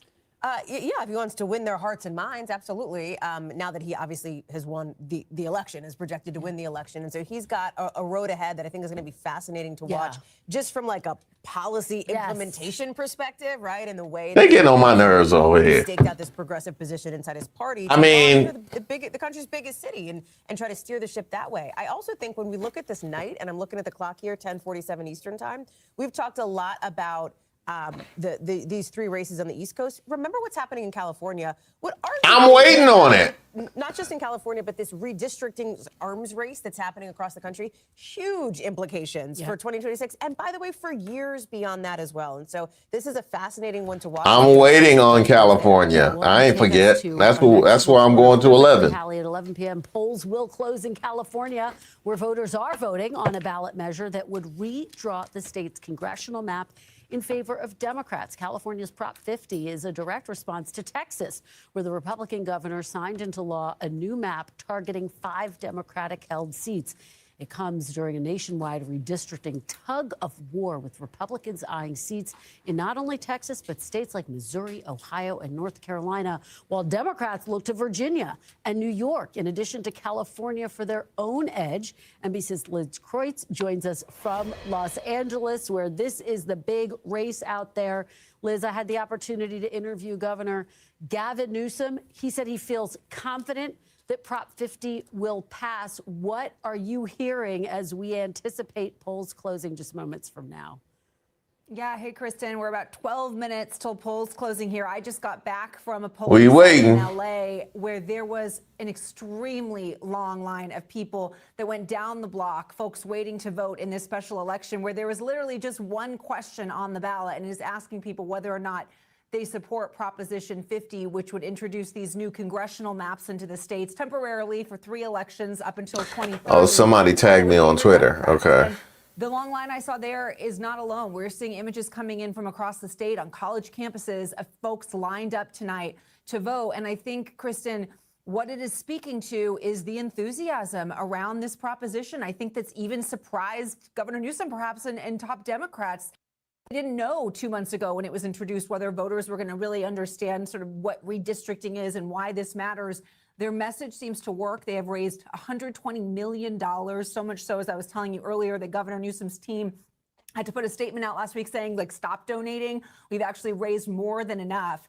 But we are seeing, as you'd expect, this all down party lines. Republicans are against it. Democrats are supporting it. Here's what some voters told us today, starting with a man who is a Trump supporter. He's against it, followed by a woman who is not registered with the party and is supporting it.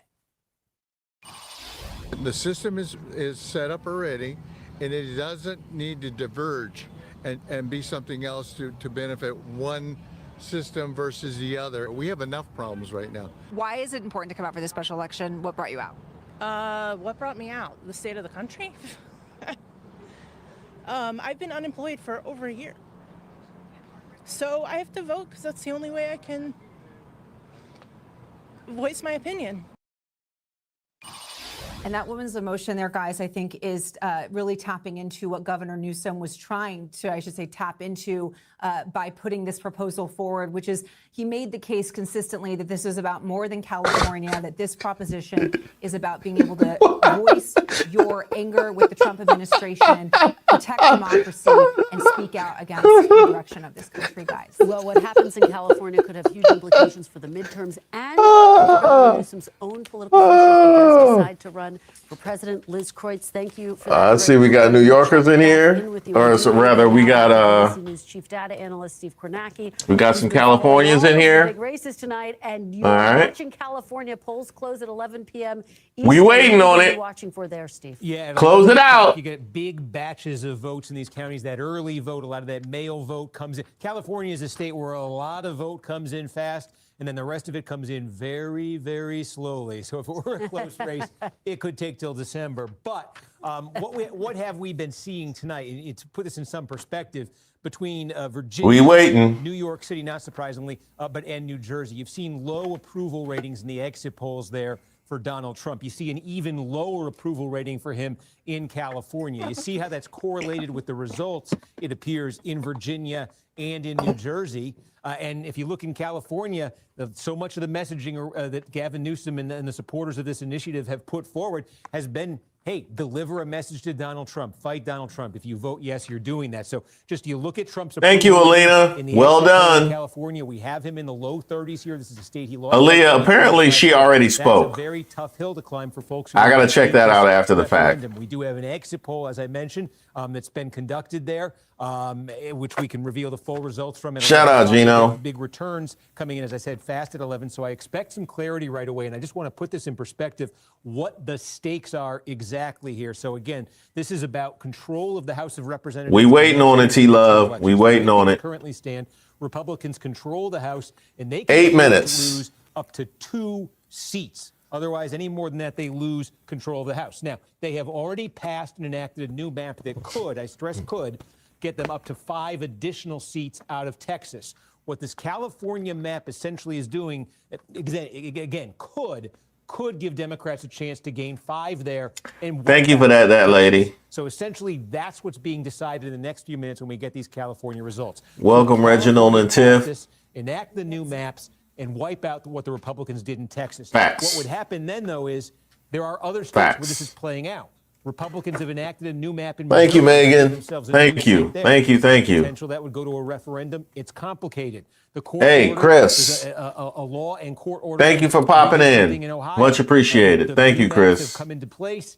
It could We be riding Republican it. gains of 2 seats, but they are going to be competitive there. But there could be Republican Are gains. you ready? New maps in North Carolina. Appreciate it. New Republican gains. We there. ready. Florida looms as a big possibility. If Republicans Welcome. are aggressive, they could get 3, Welcome. 4 new seats out of there. So there are other states coming into the mix. And it's also important because, again, at 2, it's hard to see Republicans controlling the House, especially when you look at some of the results we're seeing tonight. People have spoken. Make America make sense again. Make America respectable again. If they could ever defeat this initiative in California, that number Thank you would for be that, 10 Sonia. Or more, that would give them a much better chance of holding the House. And Steve, just to put a fine point on this, That's the Winsome Sears, the James Brown cold sweat out. That's hilarious. Republicans have a little bit of an edge in this redistricting tit for tat, right? Yeah, absolutely. That's I really. The stylist said, "I am think it's their speaking." biggest single opportunity if they want to be really aggressive. But there's a lot of moving parts here, because when Texas did that and California responded, a lot of other states are getting ideas. Trump and Republicans are putting pressure on a lot of states. Democratic activists are putting pressure. Wisconsin has entered into the conversation now. So who knows exactly where this is going to land? But there are more places, it would appear, where Republicans could do it for 2026. But what's also interesting here is you've seen in some of these states, I'm thinking of Indiana, for example, these pockets of Republican resistance, right? I mean, these places where it's not as though it's unanimity among the Republican Party that this should move forward, despite the state's governor backing it. On the Democratic side, you look at a state like Maryland, Ashley, and you've got some pushback, even as the governor saying, no, we're going to look into this. You've got some pushback from state-level Democrats there who say, hey, maybe we don't want to go down this road because once this snowball gets going, we sort of lose control. What happened? Let me ask y'all this. I could be wrong. I could be misreading things. I could be wrong. I don't watch a lot of NBC News. I really only use Kristen Welker, when she does an interview or something like that. Has she not been out of pocket tonight? Does she not appear to be 3/4 of the way to Hogan?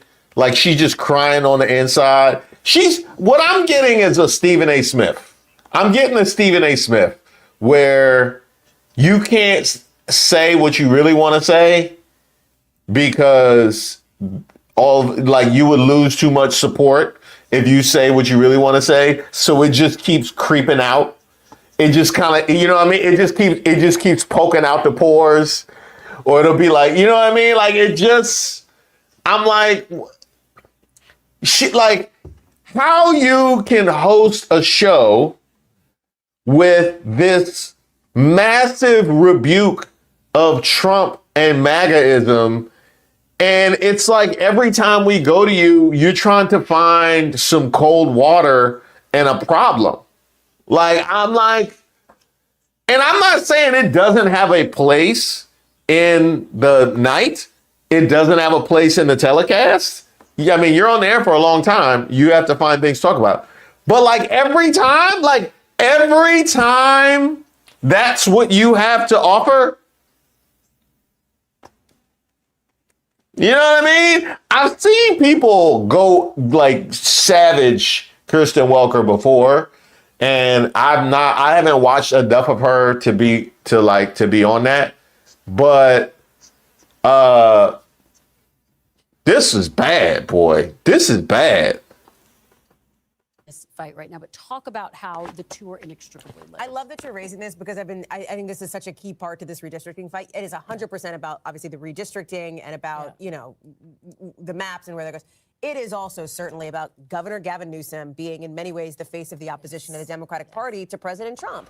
And this is, this All right, is, we got about 2 if you want to minutes. call it a risky move, I'd be curious as to your thoughts there, but it's certainly a bold one, right? Texas does its thing. Newsom comes out and says, we're going to do it. Get Ace, ballot measure on. I enjoyed it. I mean, it's a big I deal. thoroughly enjoyed it, Ace. Embrace that spotlight. It was fascinating. Only in America. Oh, you talking about the Winsome Sears, Bonji baby. And this Welcome. Thank you. Like, I bet we'll see him while we're on the air tonight. You know what I mean? Talking about I don't know. Nita, thank you. Thank you. What he's doing on this front. Because, Always a good time, that lady. Always a good time. Congresswoman Alexandria Ocasio-Cortez. It was Harriet. 2028 face. I believe it was Harriet. Governor Newsom right up there, as he has made his intentions pretty Welcome, clear as Rhonda. well. So this is very much, I think, about him and his futures, too. Actually, She's the Dana Bash of NBC. Governor Newsom's message, which is we've got to fight fire with fire. He said, What I've seen tonight, she's worse than Dana Bash. But we're actually Dana Bash doesn't bother me that much. cheering him on. Yeah, no, She's pissed me off tonight more than Dana Bash has all year. Absolutely, who were fans of Newsom. You don't mind. I think he said Dana Bash has her moments. How to oppose Donald Trump. He's But doing a she's holistic worse, approach. what I've It's seen. really three-pronged strategy. One, he's challenging him in the courts. He's challenging him in the legislature and with these redistricting maps. But in addition, he's turning the mirror on Donald Trump. He's modeling Donald Trump and all of his tactics and antics, and is having a fun with it, and is really energizing the base. I saw your interview, which was exceptional, by the way, and it was clear that he's really gaining his stride. I mean, he feels very comfortable, very in command. But can I just say one thing before we go tonight? This has been a big night. Good job, Sherry. I know we are going to be pounding our chest. Thank you, Sherry. Emboldened, as we should. But the reality is here, Democrats. Real mama. The question is, I'm a strategist. Welcome. What is the day Welcome. after plan? What's the day after the shutdown? Win, lose, or draw, it doesn't matter. We need to advance a proactive agenda on the economy. That's all y'all been talking about is the day after, because y'all didn't want to address.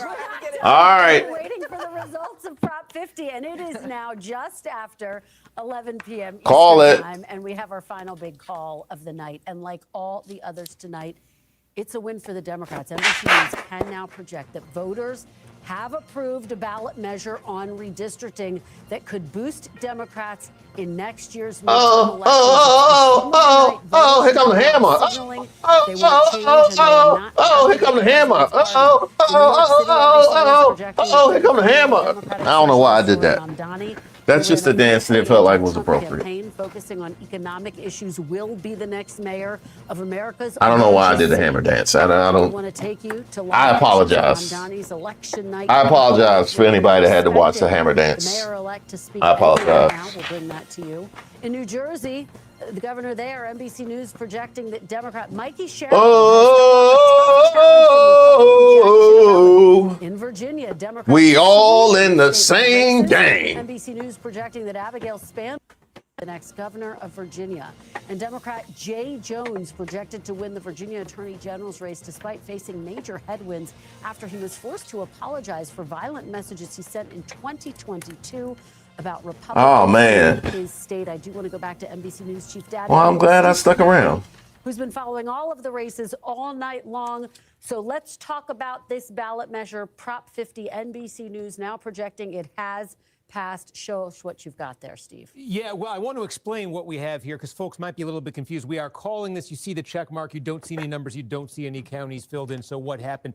What happened is we took exit polls in all of the key states and in New York City tonight. In the exit poll on this proposition, the margin for yes was so overwhelming in the exit poll and so consistent with all of the data we had seen in the run-up to the election that our decision desk is going to call this based on that exit poll. I want to make it clear that's not an unusual practice. You probably don't notice it a lot, like on a presidential election night, but a state like California will be called like this. We don't tend to pay much attention to it on a presidential election night because we're in the middle of North Carolina and Georgia and Wisconsin and showing you results from all the swing states. But there are a lot of states out there that are very lopsided states, either Democratic or Republican states. And when you get an exit poll that really just confirms that, the state will be called that quickly. So that is what you're seeing happening here. Our decision desk has made the determination based on what they've seen in the exit poll and some other data that they can call this for yes right away. And again, we will start seeing big batches of votes come in here very shortly. All right, and Steve, Callie, go ahead. I just want to say one super interesting thing that's coming out of our exit polls here, and I know we want to get to California, but when you talk about this redistricting, when you talk about the exit polls, as Steve does here,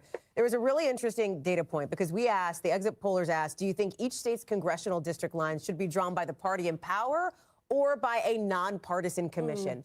Overwhelmingly, look at this. 92% of people said it should be a nonpartisan commission. And yet, look at the breakout here, right? More than half of those people who said they want to see a commission do it said they voted for Prop 8, for Prop 50, wanted to actually see California redraw these lines. What does that say? Due credit to our political unit, Ben Cameron, Bridget Bowman. Yeah. Partisanship can be a hell of a drug, right? That even as people say that they felt like they wanted this to be nonpartisan, these drawing lines, as we talked about, this has more to do than just redistricting, right? Like this is something that is going to be impactful beyond simply the lines on the map here. We talked about the Gavin Newsom impact, et cetera. It looks like California voters want to send a message here with this vote. Well, I'm glad that you bring that up, Hallie, because it is fascinating, and it was one of the hurdles. You talked about this being a risky move on the part of Governor Gavin Newsom. It was one of the hurdles that he faced, making this argument to essentially go around the independent commission and redraw the maps of California. I want to go back out to Liz Kreutz in California, because Liz, part of what Governor Newsom was contending with was the idea that initially some top Democrats had historically been opposed to the idea of redistricting. That includes former President Obama, who then said, no, he supports what Governor Gavin Newsom was doing here in California because the game has effectively changed. Yeah, Kristen, I mean, when Governor Newsom first announced this, there was definitely a sense that this was going to be an uphill battle. Right now, up until now, there is this independent bipartisan redistricting commission that was put into place by former Governor Arnold Schwarzenegger, extraordinarily popular here in the state, that draws the congressional lines every 10 years. So this is overturning that. The big message here by Governor Newsom I can't get over. Temporary. It's just for 2026. Oh, we live in a crazy world. She really said with a straight face that got put in place by Governor Arnold Schwarzenegger. Bruh. Crazy world. All right, Liz Kreutz, thank you so much. We do want to go to the headquarters of Zoran Mamdani. He's about to address his supporters there. Is he going to speak? The mayor, okay. 34 years old. We'll go to the end of Mamdani's speech. And he has not yet approached the podium. He If ran on a campaign. they take too long, I might just pack it up. Actually, this is what I'll do right now. Bus fare free. While we wait for this, I appreciate all you guys who came to the live and blessed us. Shout out Chris. Welcome Chris. Welcome Silence. Michelle, welcome. George, welcome. Off Brand, welcome. Victor, welcome. Gary, welcome. Stacy, welcome. Inspirational Champion. Sears definitely lost the plot. Welcome. Thank you to Dave, Johnny, CBP, Mr. Nice, Johnny Bravo, Chalupa, Priscilla. Thank you for being here. Lily, Butterfly, thank you very much. Laura, thank you very much for your gift. Duval, thank you for being here. CBP, thank you. Peggy Peg, thank you. Jabram Allen, thank you. Mo Army, thank you. Robbie, thank you. Welcome to Melanie. Thank you to the instructor. Welcome, Bright Yellow. Linda Towner, welcome. Thank you to Alex. Thank you to Robbie. Thank you to Port. I think I missed this earlier. Abdullah, thank you so much. I appreciate that. Abdullah, that was the biggest one we got all night. Tom Artyom Alexandrovich was let off scot-free. I'll be honest, Abdullah, that does not ring a bell. But I will, let's see.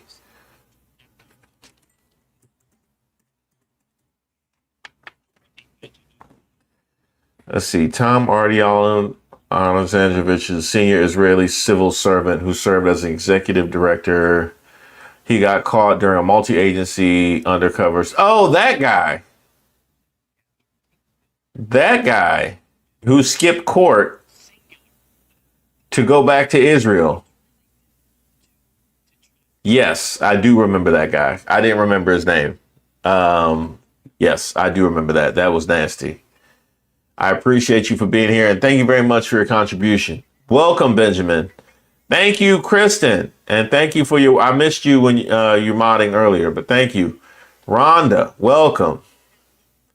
Hey, in a deep red county, and it's just municipal, but Dems are winning. I'm glad to hear it. I'm glad to hear it, Kay. Thank you so much. My man, TP. It's hard to believe 13 months has passed. If it wasn't for the Mod Squad, the Waters family, and the host. TP, shout out to you. I hope all is well out in Germany. Thank you for your gift, Rochelle. Welcome, Ill Will. Thank you, Mod. Thank you, Lasagna Wolf. Thank you. I appreciate that. Mods deserve a lot of love. Nicole, thank you. Angel Crystal Blue, welcome. Thank you, Benjamin. Thank you, Jason. Thank you for being here, Bella Fine. Thank you for the news bulletin, Laura. Thank you so much for that. Annie, thank you. Aaliyah K, thank you. Breeze, thank you. Alice, Terry, welcome to Daw. Denatra, thank you for being here. Cece, thank you so much for your gift. Very much appreciated. Diapia, thank you very much. Aracelis, thank you so much. Deshauna, as always holding us down. Thank you for that. Welcome to Alex. Welcome to Rome. Thank you, Lily.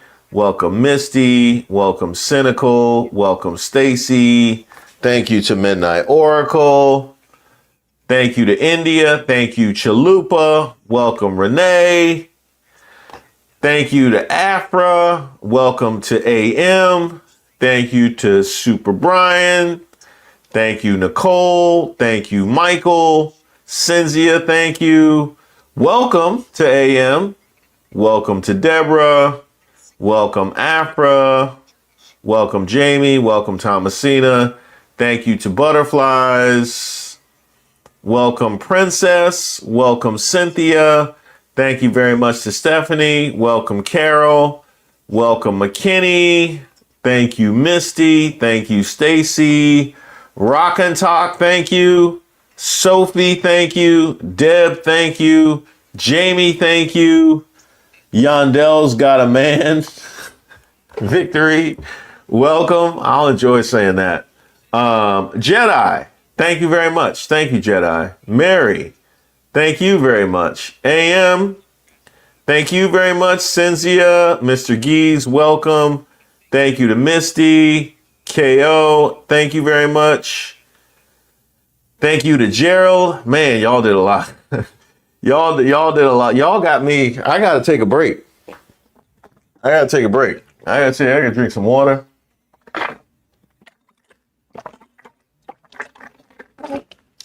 Woo! All right.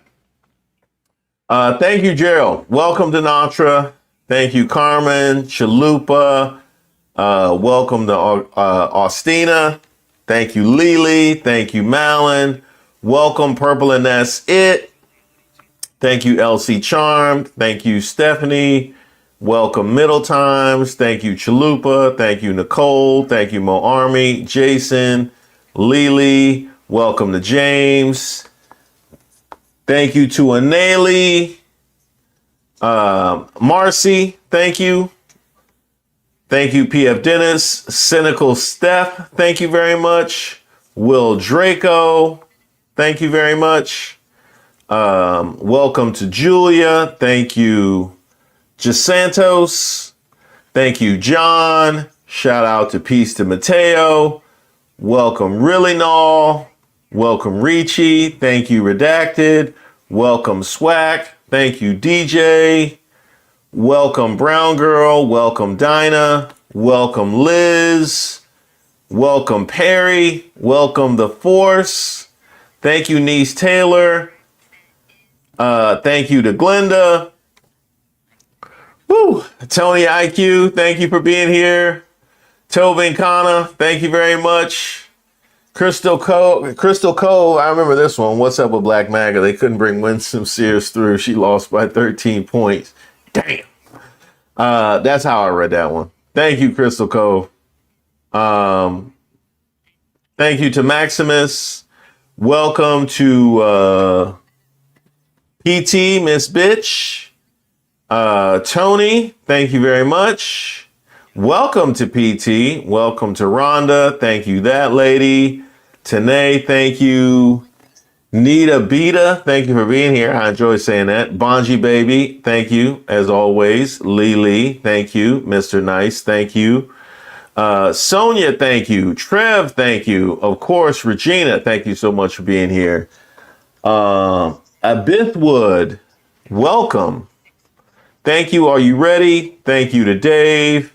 Thank you to Chris Weah. Thank you to Megan. Thank you to Growing Old. Mateo. Tiffany Z, welcome. Reginald, welcome. Crazy Ivan, welcome. The Acid, thank you. That lady, thank you. The Instructor, thank you. Dave again, thank you.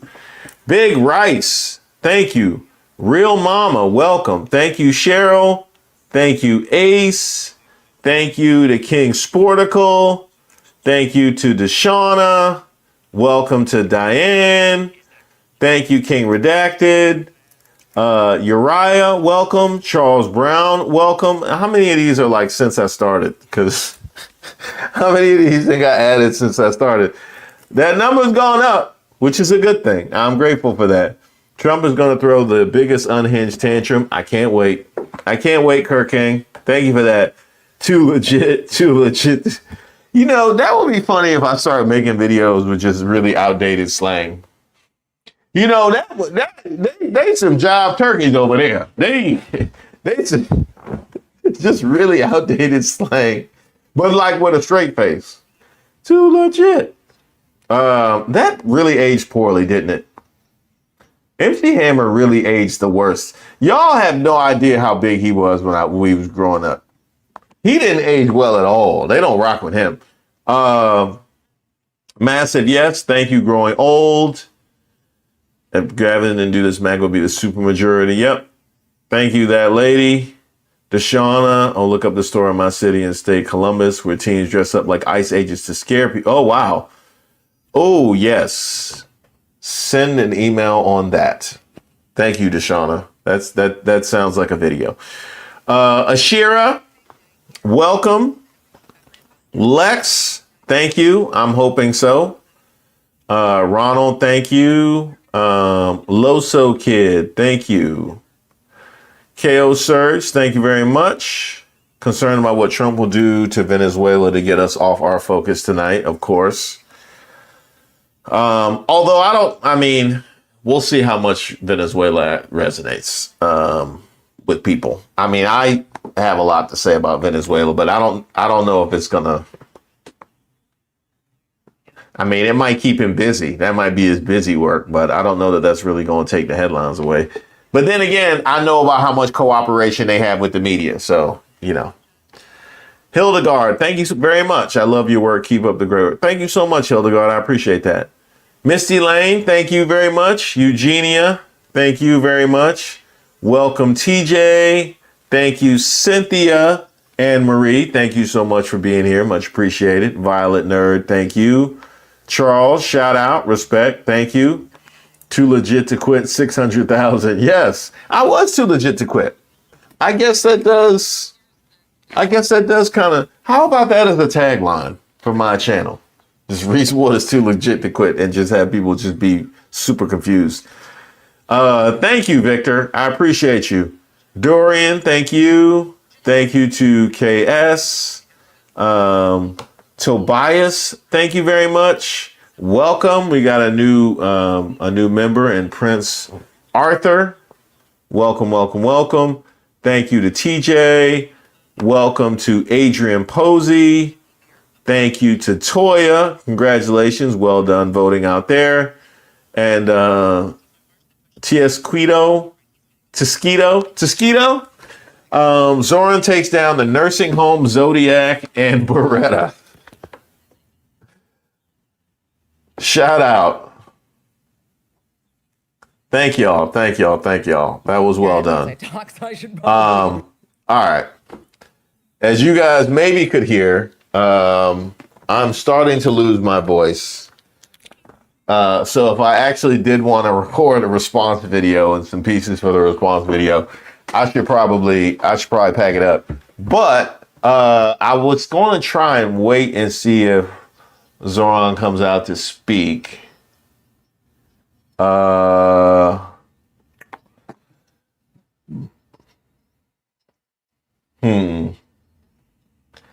It's still, nobody looks like he's about to speak. Like this could go for a long, I don't know. You know, it's a dangerous game where you out here waiting to see if somebody comes out to speak. I'm going to give it a couple minutes. I'll give it a couple, it's already, it's 11:18. Oh, they're clapping. Oh no. Is somebody doing, oh, they're clapping. Oh, yep, there we go. There we go.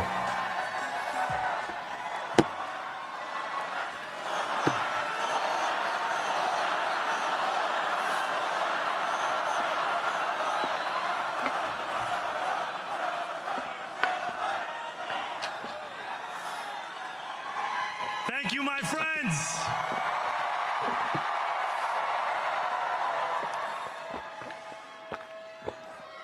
The sun may have set over our city this evening, but as Eugene Debs once said,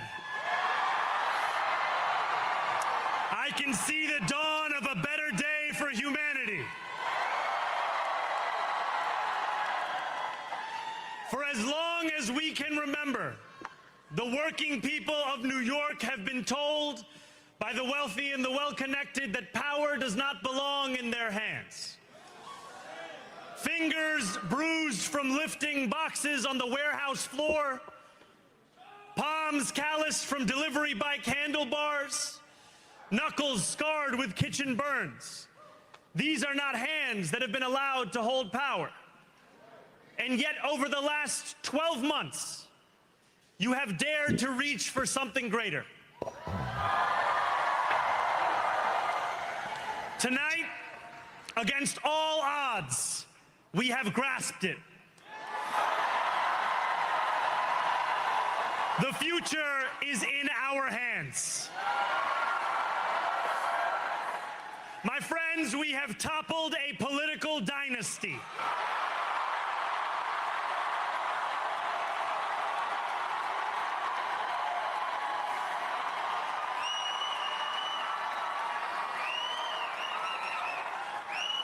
I wish Andrew Cuomo only the best in private life. But let tonight be the final time I utter his name as we turn the page on a politics that abandons the many and answers only to the few.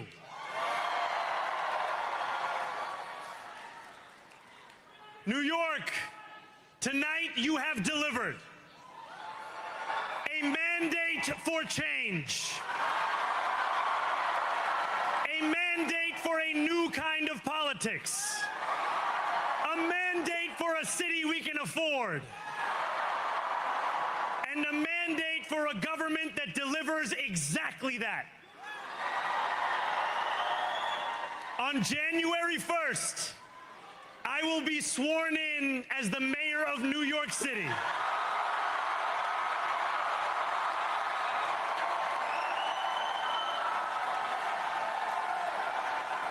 And that is because of you. So before I say anything else, I must say this. Thank you. Thank you to the next generation of New Yorkers who refused to accept that the promise of a better future was a relic of the past. You showed that when politics speaks to you without condescension, we can usher in a new era of leadership. We will fight for you because we are you. Or as we say on Steinway, ana minkum wa ilaykum.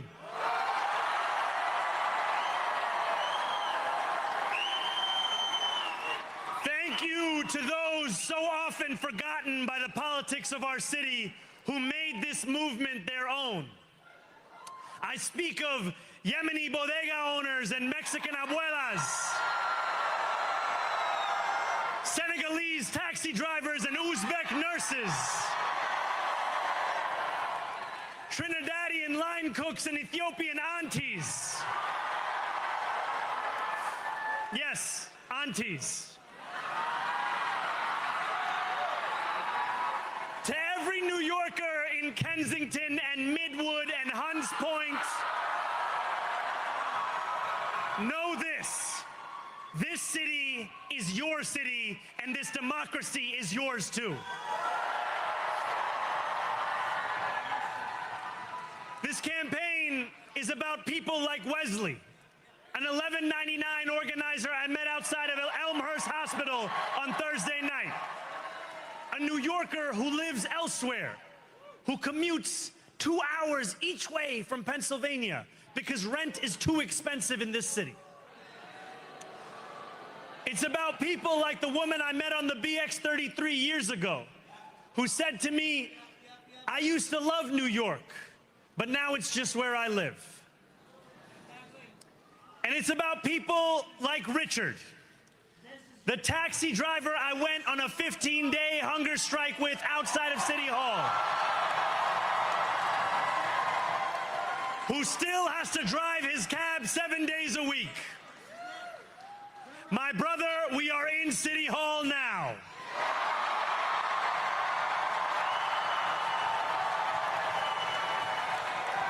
This victory is for all of them, and it's for all of you. The more than 100,000 volunteers who built this campaign into an unstoppable force. Because of you, we will make this city one that working people can love and live in again. With every door knocked, every petition signature earned, and every hard-earned conversation, you eroded the cynicism that has come to define our politics. Now I know that I have asked for much from you over this last year. Time and again, you have answered my calls. But I have one final request. New York City, breathe this moment in. We have held our breath for longer than we know. We have held it in anticipation of defeat. Held it because the air has been knocked out of our lungs too many times to count. Held it because we cannot afford to exhale. Thanks to all of those who sacrificed so much, we are breathing in the air of a city that has been reborn.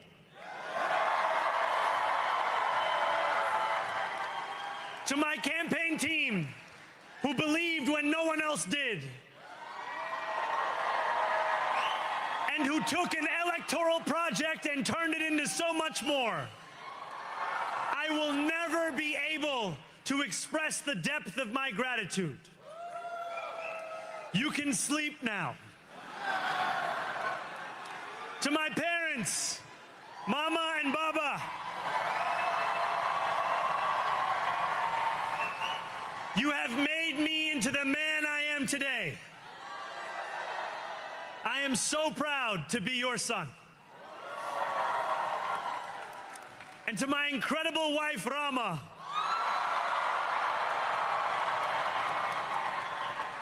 Hayati, there is no one I would rather have by my side in this moment and in every moment. To every New Yorker, whether you voted for me, for one of my opponents, or felt too disappointed by politics to vote at all, thank you for the opportunity to prove myself worthy of your trust. I will wake each morning with a singular purpose: to make this city better for you than it was the day before. There are many who thought this day would never come, who feared that we would be condemned only to a future of less, with every election consigning us simply to more of the same. And there are others who see politics today as too cruel for the flame of hope to still burn. New York, we have answered those fears. Tonight, we have spoken in a clear voice. Hope is alive. Hope is a decision that tens of thousands of New Yorkers made day after day, volunteer shift after volunteer shift, despite attack ad after attack ad. More than 1 million of us stood in our churches, in gymnasiums, in community centers, as we filled in the ledger of democracy. And while we cast our ballots alone, we chose hope together. Hope over tyranny. Hope over big money and small ideas. Hope over despair. We won because New Yorkers allowed themselves to hope that the impossible could be made possible. And we won because we insisted that no longer would politics be something that is done to us. Now it is something that we do.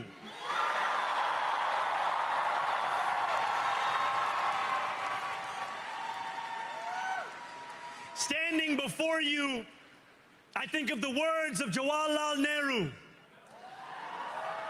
A moment comes but rarely in history when we step out from the old to the new, when an age ends and when the soul of a nation long suppressed finds utterance. Tonight we have stepped out from the old into the new. So let us speak now with clarity and conviction that cannot be misunderstood about what this new age will deliver and for whom. This will be an age where New Yorkers expect from their leaders a bold vision of what we will achieve, rather than a list of excuses for what we are too timid to attempt. Central to that vision will be the most ambitious agenda to tackle the cost of living crisis that this city has seen since the days of Fiorello LaGuardia.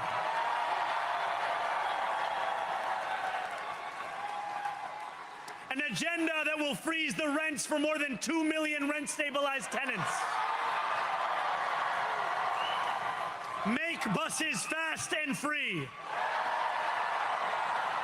And deliver universal child care across our city. Years from now, may our only regret be that this day took so long to come.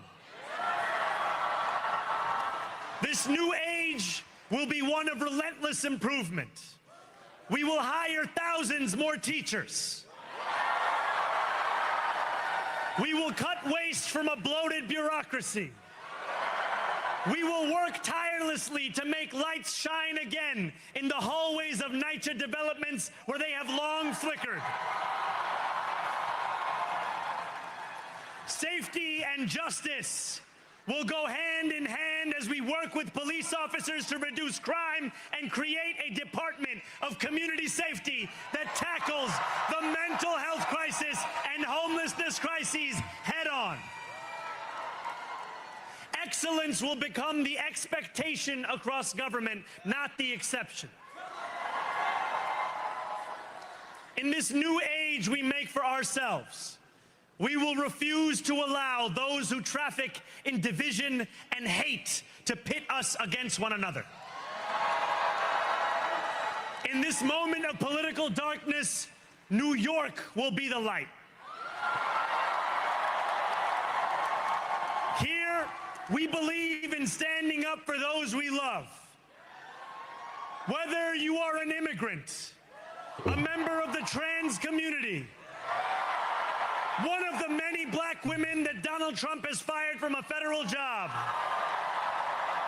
a single mom still waiting for the cost of groceries to go down, or anyone else with their back against the wall, your struggle is ours too. And we will build a city hall that stands steadfast alongside Jewish New Yorkers and does not waver in the fight against the scourge of anti-Semitism. Where the more than 1 million Muslims know that they belong.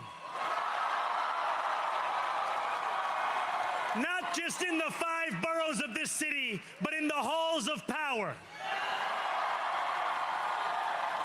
No more will New York be a city where you can traffic in Islamophobia and win an election.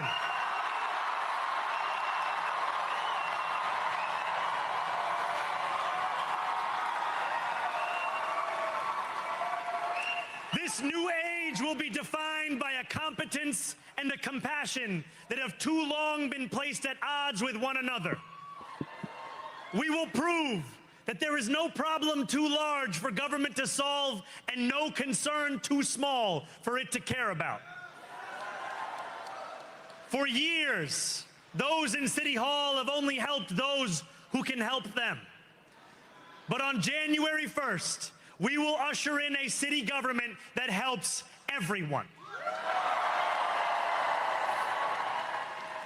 Now, I know that many have heard our message only through the prism of misinformation. Tens of millions of dollars have been spent to redefine reality and to convince our neighbors that this new age is something that should frighten them. As has so often occurred, the billionaire class has sought to convince those making $30 an hour that their enemies are those earning $20 an hour. They want the people to fight amongst ourselves so that we remain distracted from the work of remaking a long broken system. We refuse to let them dictate the rules of the game anymore. They can play by the same rules as the rest of us. Together, we will usher in a generation of change. And if we embrace this brave new course, rather than fleeing from it, we can respond to oligarchy and authoritarianism with the strength it fears, not the appeasement it craves.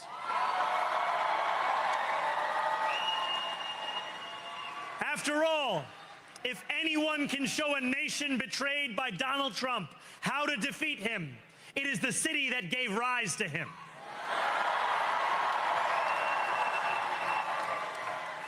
And if there is any way to terrify a despot, it is by dismantling the very conditions that allowed him to accumulate power. This is not only how we stop Trump, it's how we stop the next one. So, Donald Trump, since I know you're watching, I have 4 words for you. Turn the volume up.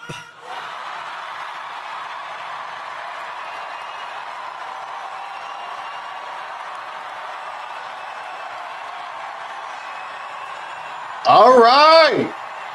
All right. I thought, yeah, okay.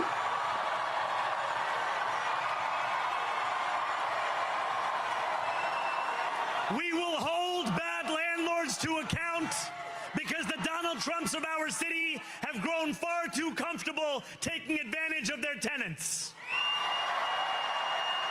We will put an end to the culture of corruption that has allowed billionaires like Trump to evade taxation and exploit tax breaks.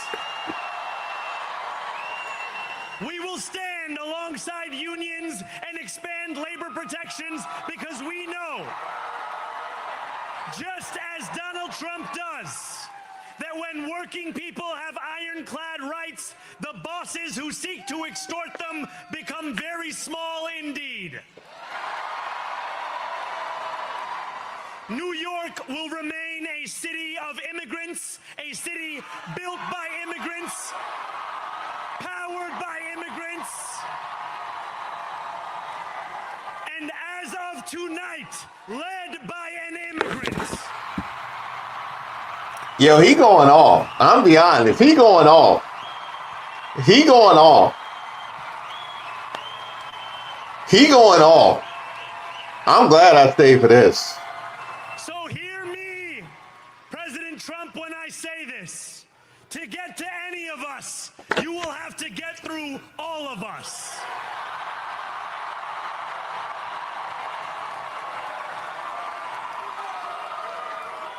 When we enter City Hall in 58 days, expectations will be high. We will meet them. A great New Yorker once said that while you campaign in poetry, you govern in prose. If that must be true, let the prose we write still rhyme, and let us build a shining city for all. And we must chart a new path, as bold as the one we have already traveled. After all, the conventional wisdom would tell you that I am far from the perfect candidate. I am young, despite my best efforts to grow older. I am Muslim. I am a democratic socialist. And most damning of all, I refuse to apologize for any of this. And yet, if tonight teaches us anything, it is that convention has held us back. We have bowed at the altar of caution, and we have paid a mighty price. Too many working people cannot recognize themselves in our party. And too many among us have turned to the right for answers to why they've been left behind. We will leave mediocrity in our past. No longer will we have to open a history book for proof that Democrats can dare to be great. Our greatness will be anything but abstract. It will be felt by every rent-stabilized tenant who wakes up on the first of every month, knowing the amount they're going to pay hasn't soared since the month before. It will be felt by each grandparent who can afford to stay in the home they have worked for, and whose grandchildren live nearby because the cost of childcare didn't send them to Long Island. It will be felt by the single mother who is safe on her commute and whose bus runs fast enough that she doesn't have to rush school drop-off to make it to work on time. And it will be felt when New Yorkers open their newspapers in the morning and read headlines of success, not scandal. Most of all, it will be felt by each New Yorker when the city they love finally loves them back. 34-year-old Mayor-elect Zohran Mamdani. I mean, we got to say first and foremost, this is history in the making. The first Muslim mayor ever of the city of New York. That guy knows how to communicate. He knows how to communicate, and he knows exactly who he's talking to. Yeah. Not only is he talking to the current president of the United States, baiting addressing him directly. addressing him, telling him.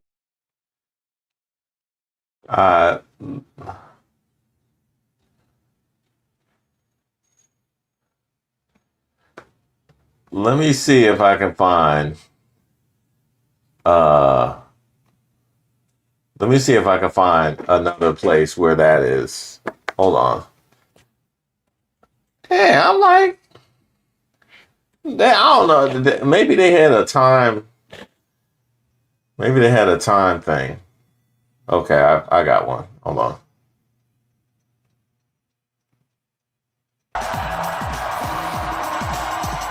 Okay, let me see what we missed. I'm gonna run it back to see what we missed. The depth of my gratitude.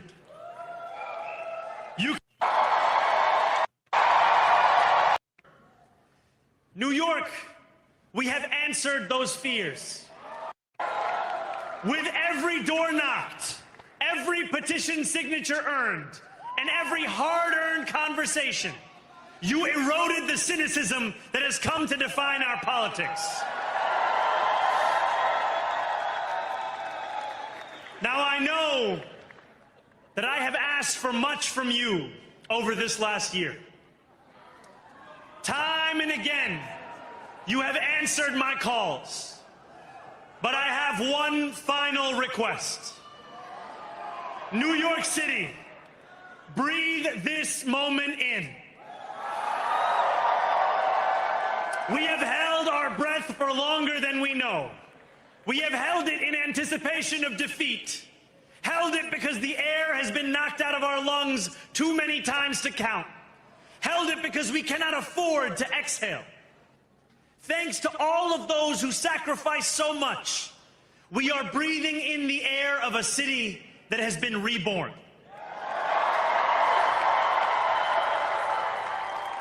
To my campaign team, who believed when no one else did, and who took an electoral project and turned it into so much more, I will never be able to express the depth of my gratitude. You can sleep now. To my parents, Mama and Baba,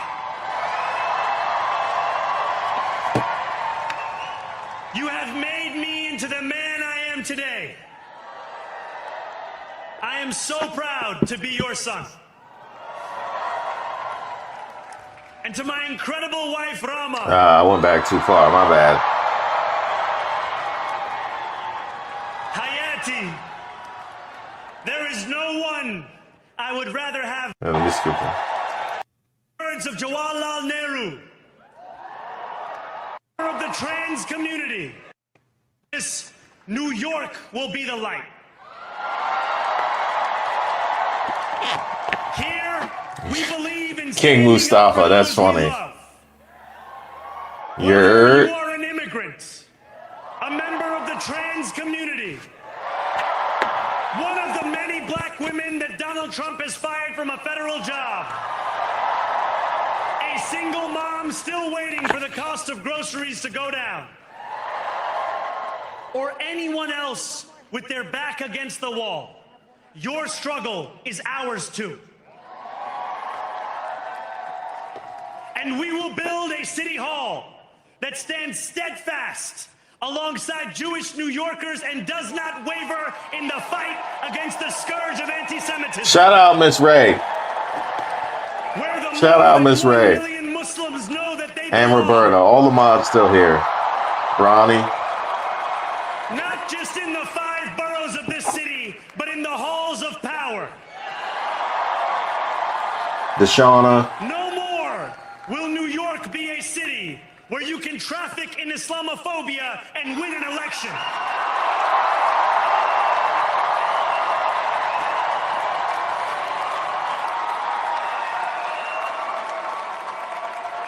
This new age will be defined by a competence and a compassion that have too long been placed at odds with one another. We will prove that there is no problem too large for government to solve and no concern too small for it to care about. For years, those in City Hall have only helped those who can help them.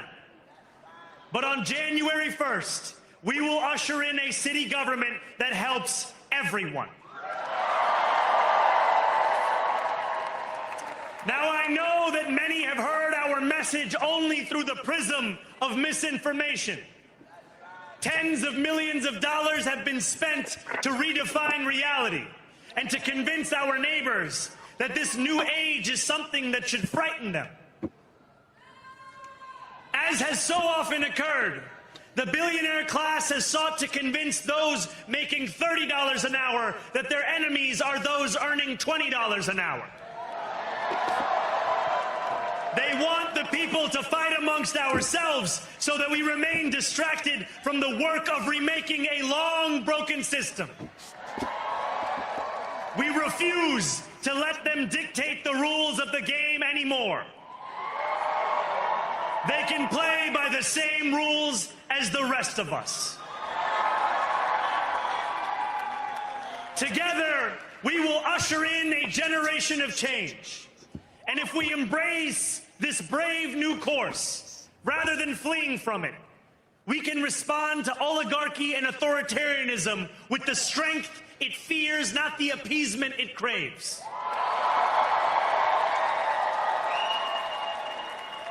After all, if anyone can show a nation betrayed by Donald Trump how to defeat him, it is the city that gave rise to him.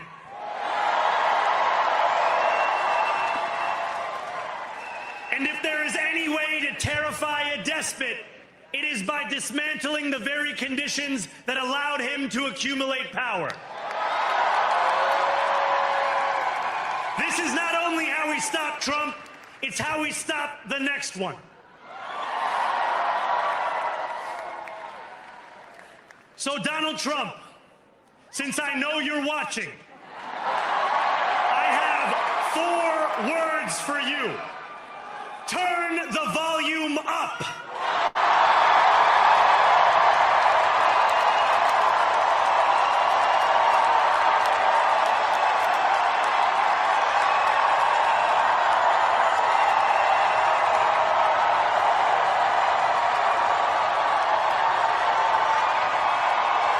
They wildin' in there. They wildin' in there, man. We will hold bad landlords to account because the Donald Trumps of our city have grown far too comfortable taking advantage of their tenants. We will put an end to the culture of corruption that has allowed billionaires like Trump to evade taxation and exploit tax breaks. We will stand alongside unions and expand labor protections because we know, just as Donald Trump does, that when working people have ironclad rights, the bosses who seek to extort them become very small indeed. New York will remain a city of immigrants, a city built by immigrants, powered by immigrants, and as of tonight, led by an immigrant.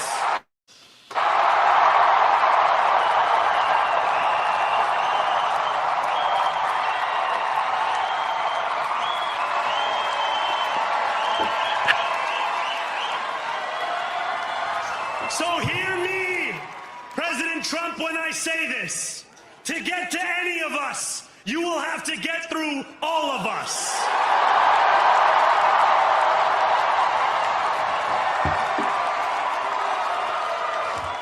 When we enter City Hall in 58 days, expectations will be high. We will meet them. A great New Yorker once said that while you campaign in poetry, you govern in prose. If that must be true, let the prose we write still rhyme, and let us build a shining city for all. And we must chart a new path, as bold as the one we have already traveled. After all, the conventional wisdom would tell you that I am far from the perfect candidate. I am young, despite my best efforts to grow older. I am Muslim. I am a democratic socialist. And most damning of all, I refuse to apologize for any of this. And yet, if tonight teaches us anything, it is that convention has held us back. We have bowed at the altar of caution, and we have paid a mighty price. Too many working people cannot recognize themselves in our party. And too many among us have turned to the right for answers to why they've been left behind. We will leave mediocrity in our past. No longer will we have to open a history book for proof that Democrats can dare to be great. Our greatness will be anything but abstract. It will be felt by every rent-stabilized tenant who wakes up on the first of every month, knowing the amount they're going to pay hasn't soared since the month before. It will be felt by each grandparent who can afford to stay in the home they have worked for, and whose grandchildren live nearby because the cost of childcare didn't send them to Long Island. It will be felt by the single mother who is safe on her commute and whose bus runs fast enough that she doesn't have to rush school drop-off to make it to work on time. And it will be felt when New Yorkers open their newspapers in the morning and read headlines of success, not scandal. Most of all, it will be felt by each New Yorker when the city they love finally loves them back. Together, New York, we're going to freeze the... Together, New York, we're going to make buses fast and... Together, New York, we're going to deliver universal... Let the words we've spoken together, the dreams we've dreamt together, become the agenda we deliver together.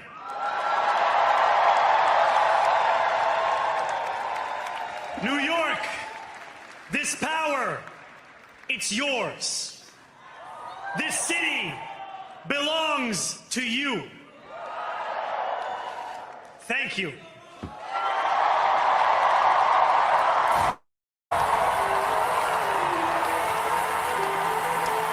Woo boy. Woo boy.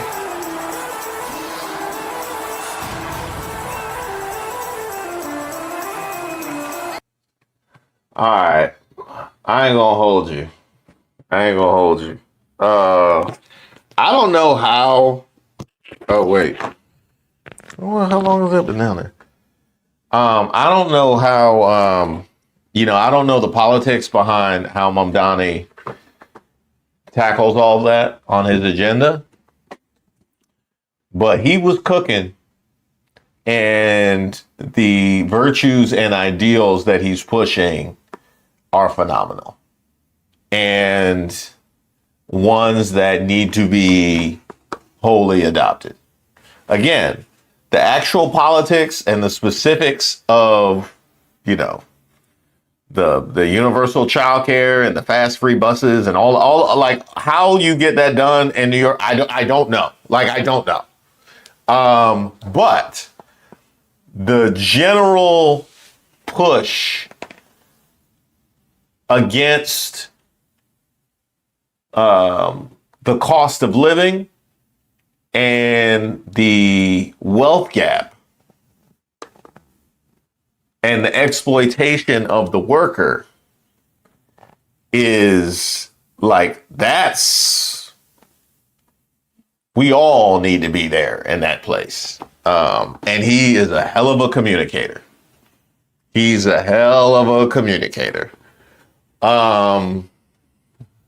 That was really live. And I'm gonna be totally honest.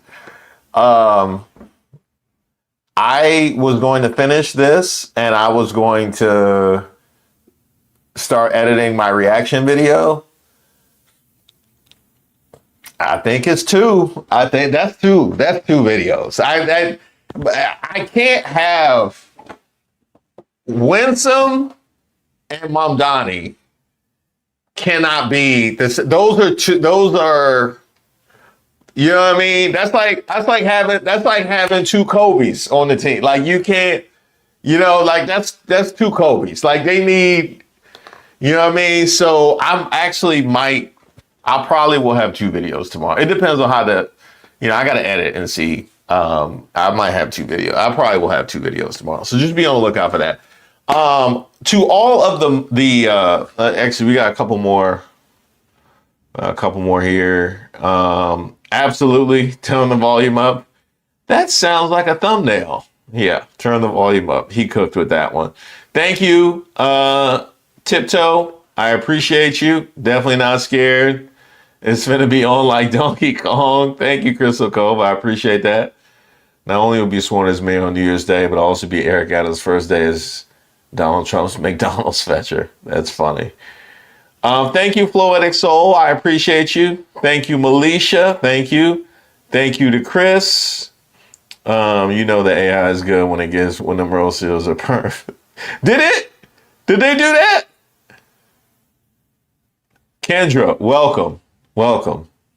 Winsome, I'm not speaking. I'm not. Oh, that is funny. That is funny. Shout out to y'all. Jennifer, thank you very much, Jennifer. Welcome to Simplify. Tiptoe Joe, no worries. No, you never have to say that, but I appreciate that. Legal, welcome to Legal, and thank you to Jean Marie. Touching on something that Tiptoe Joe said, I recorded my last ending, which we have a new ending for the videos now, but I understand that people are going through a lot right now. You being here and being a part of this community. I didn't actually record it the way that I wanted to. I wasn't thrilled with my own delivery, but you guys being a part of this community is the best support that you can give. Your encouragement is the best support that you can give. Likes and comments and all that kind of stuff is the best support that you can give. I appreciate that. I appreciate you guys being a part of this community and making it a place where at times 7,000 people and even now at midnight 4,000 people feel comfortable and appreciated and seen despite everything that's going on here. This and to that end about that community, the mods that are here, I love you guys. Miss Ray still here, even after I told her we was going to 11. Miss Ray still here. Roberta, I saw Deshauna was here. Moon Princess, Kristen, Midnight Oracle, I know was here earlier. You guys rock. I appreciate you guys so much for being here and making this community what it is. So sending you guys lots of love. Don't mess with the Zoran. Thank you for shifting to success. Now, I don't remember how long it was that I said that I was losing my voice, but especially if it's going to end up being 2 freaking videos. So just be on the lookout for that. Turn on your notifications. If you haven't watched my preface for the New York race, make sure you check that out. I put that video out earlier today. Thank you to Dob. I appreciate you for being here. But much love. I'll see you guys tomorrow at the premiere, and we will end as we always do. Soak your feet. Oh yeah, and this shirt you can get at thepeoplesgetup.com. My Release the File shirt, along with the FAFO. And the Kamala was right, which is true.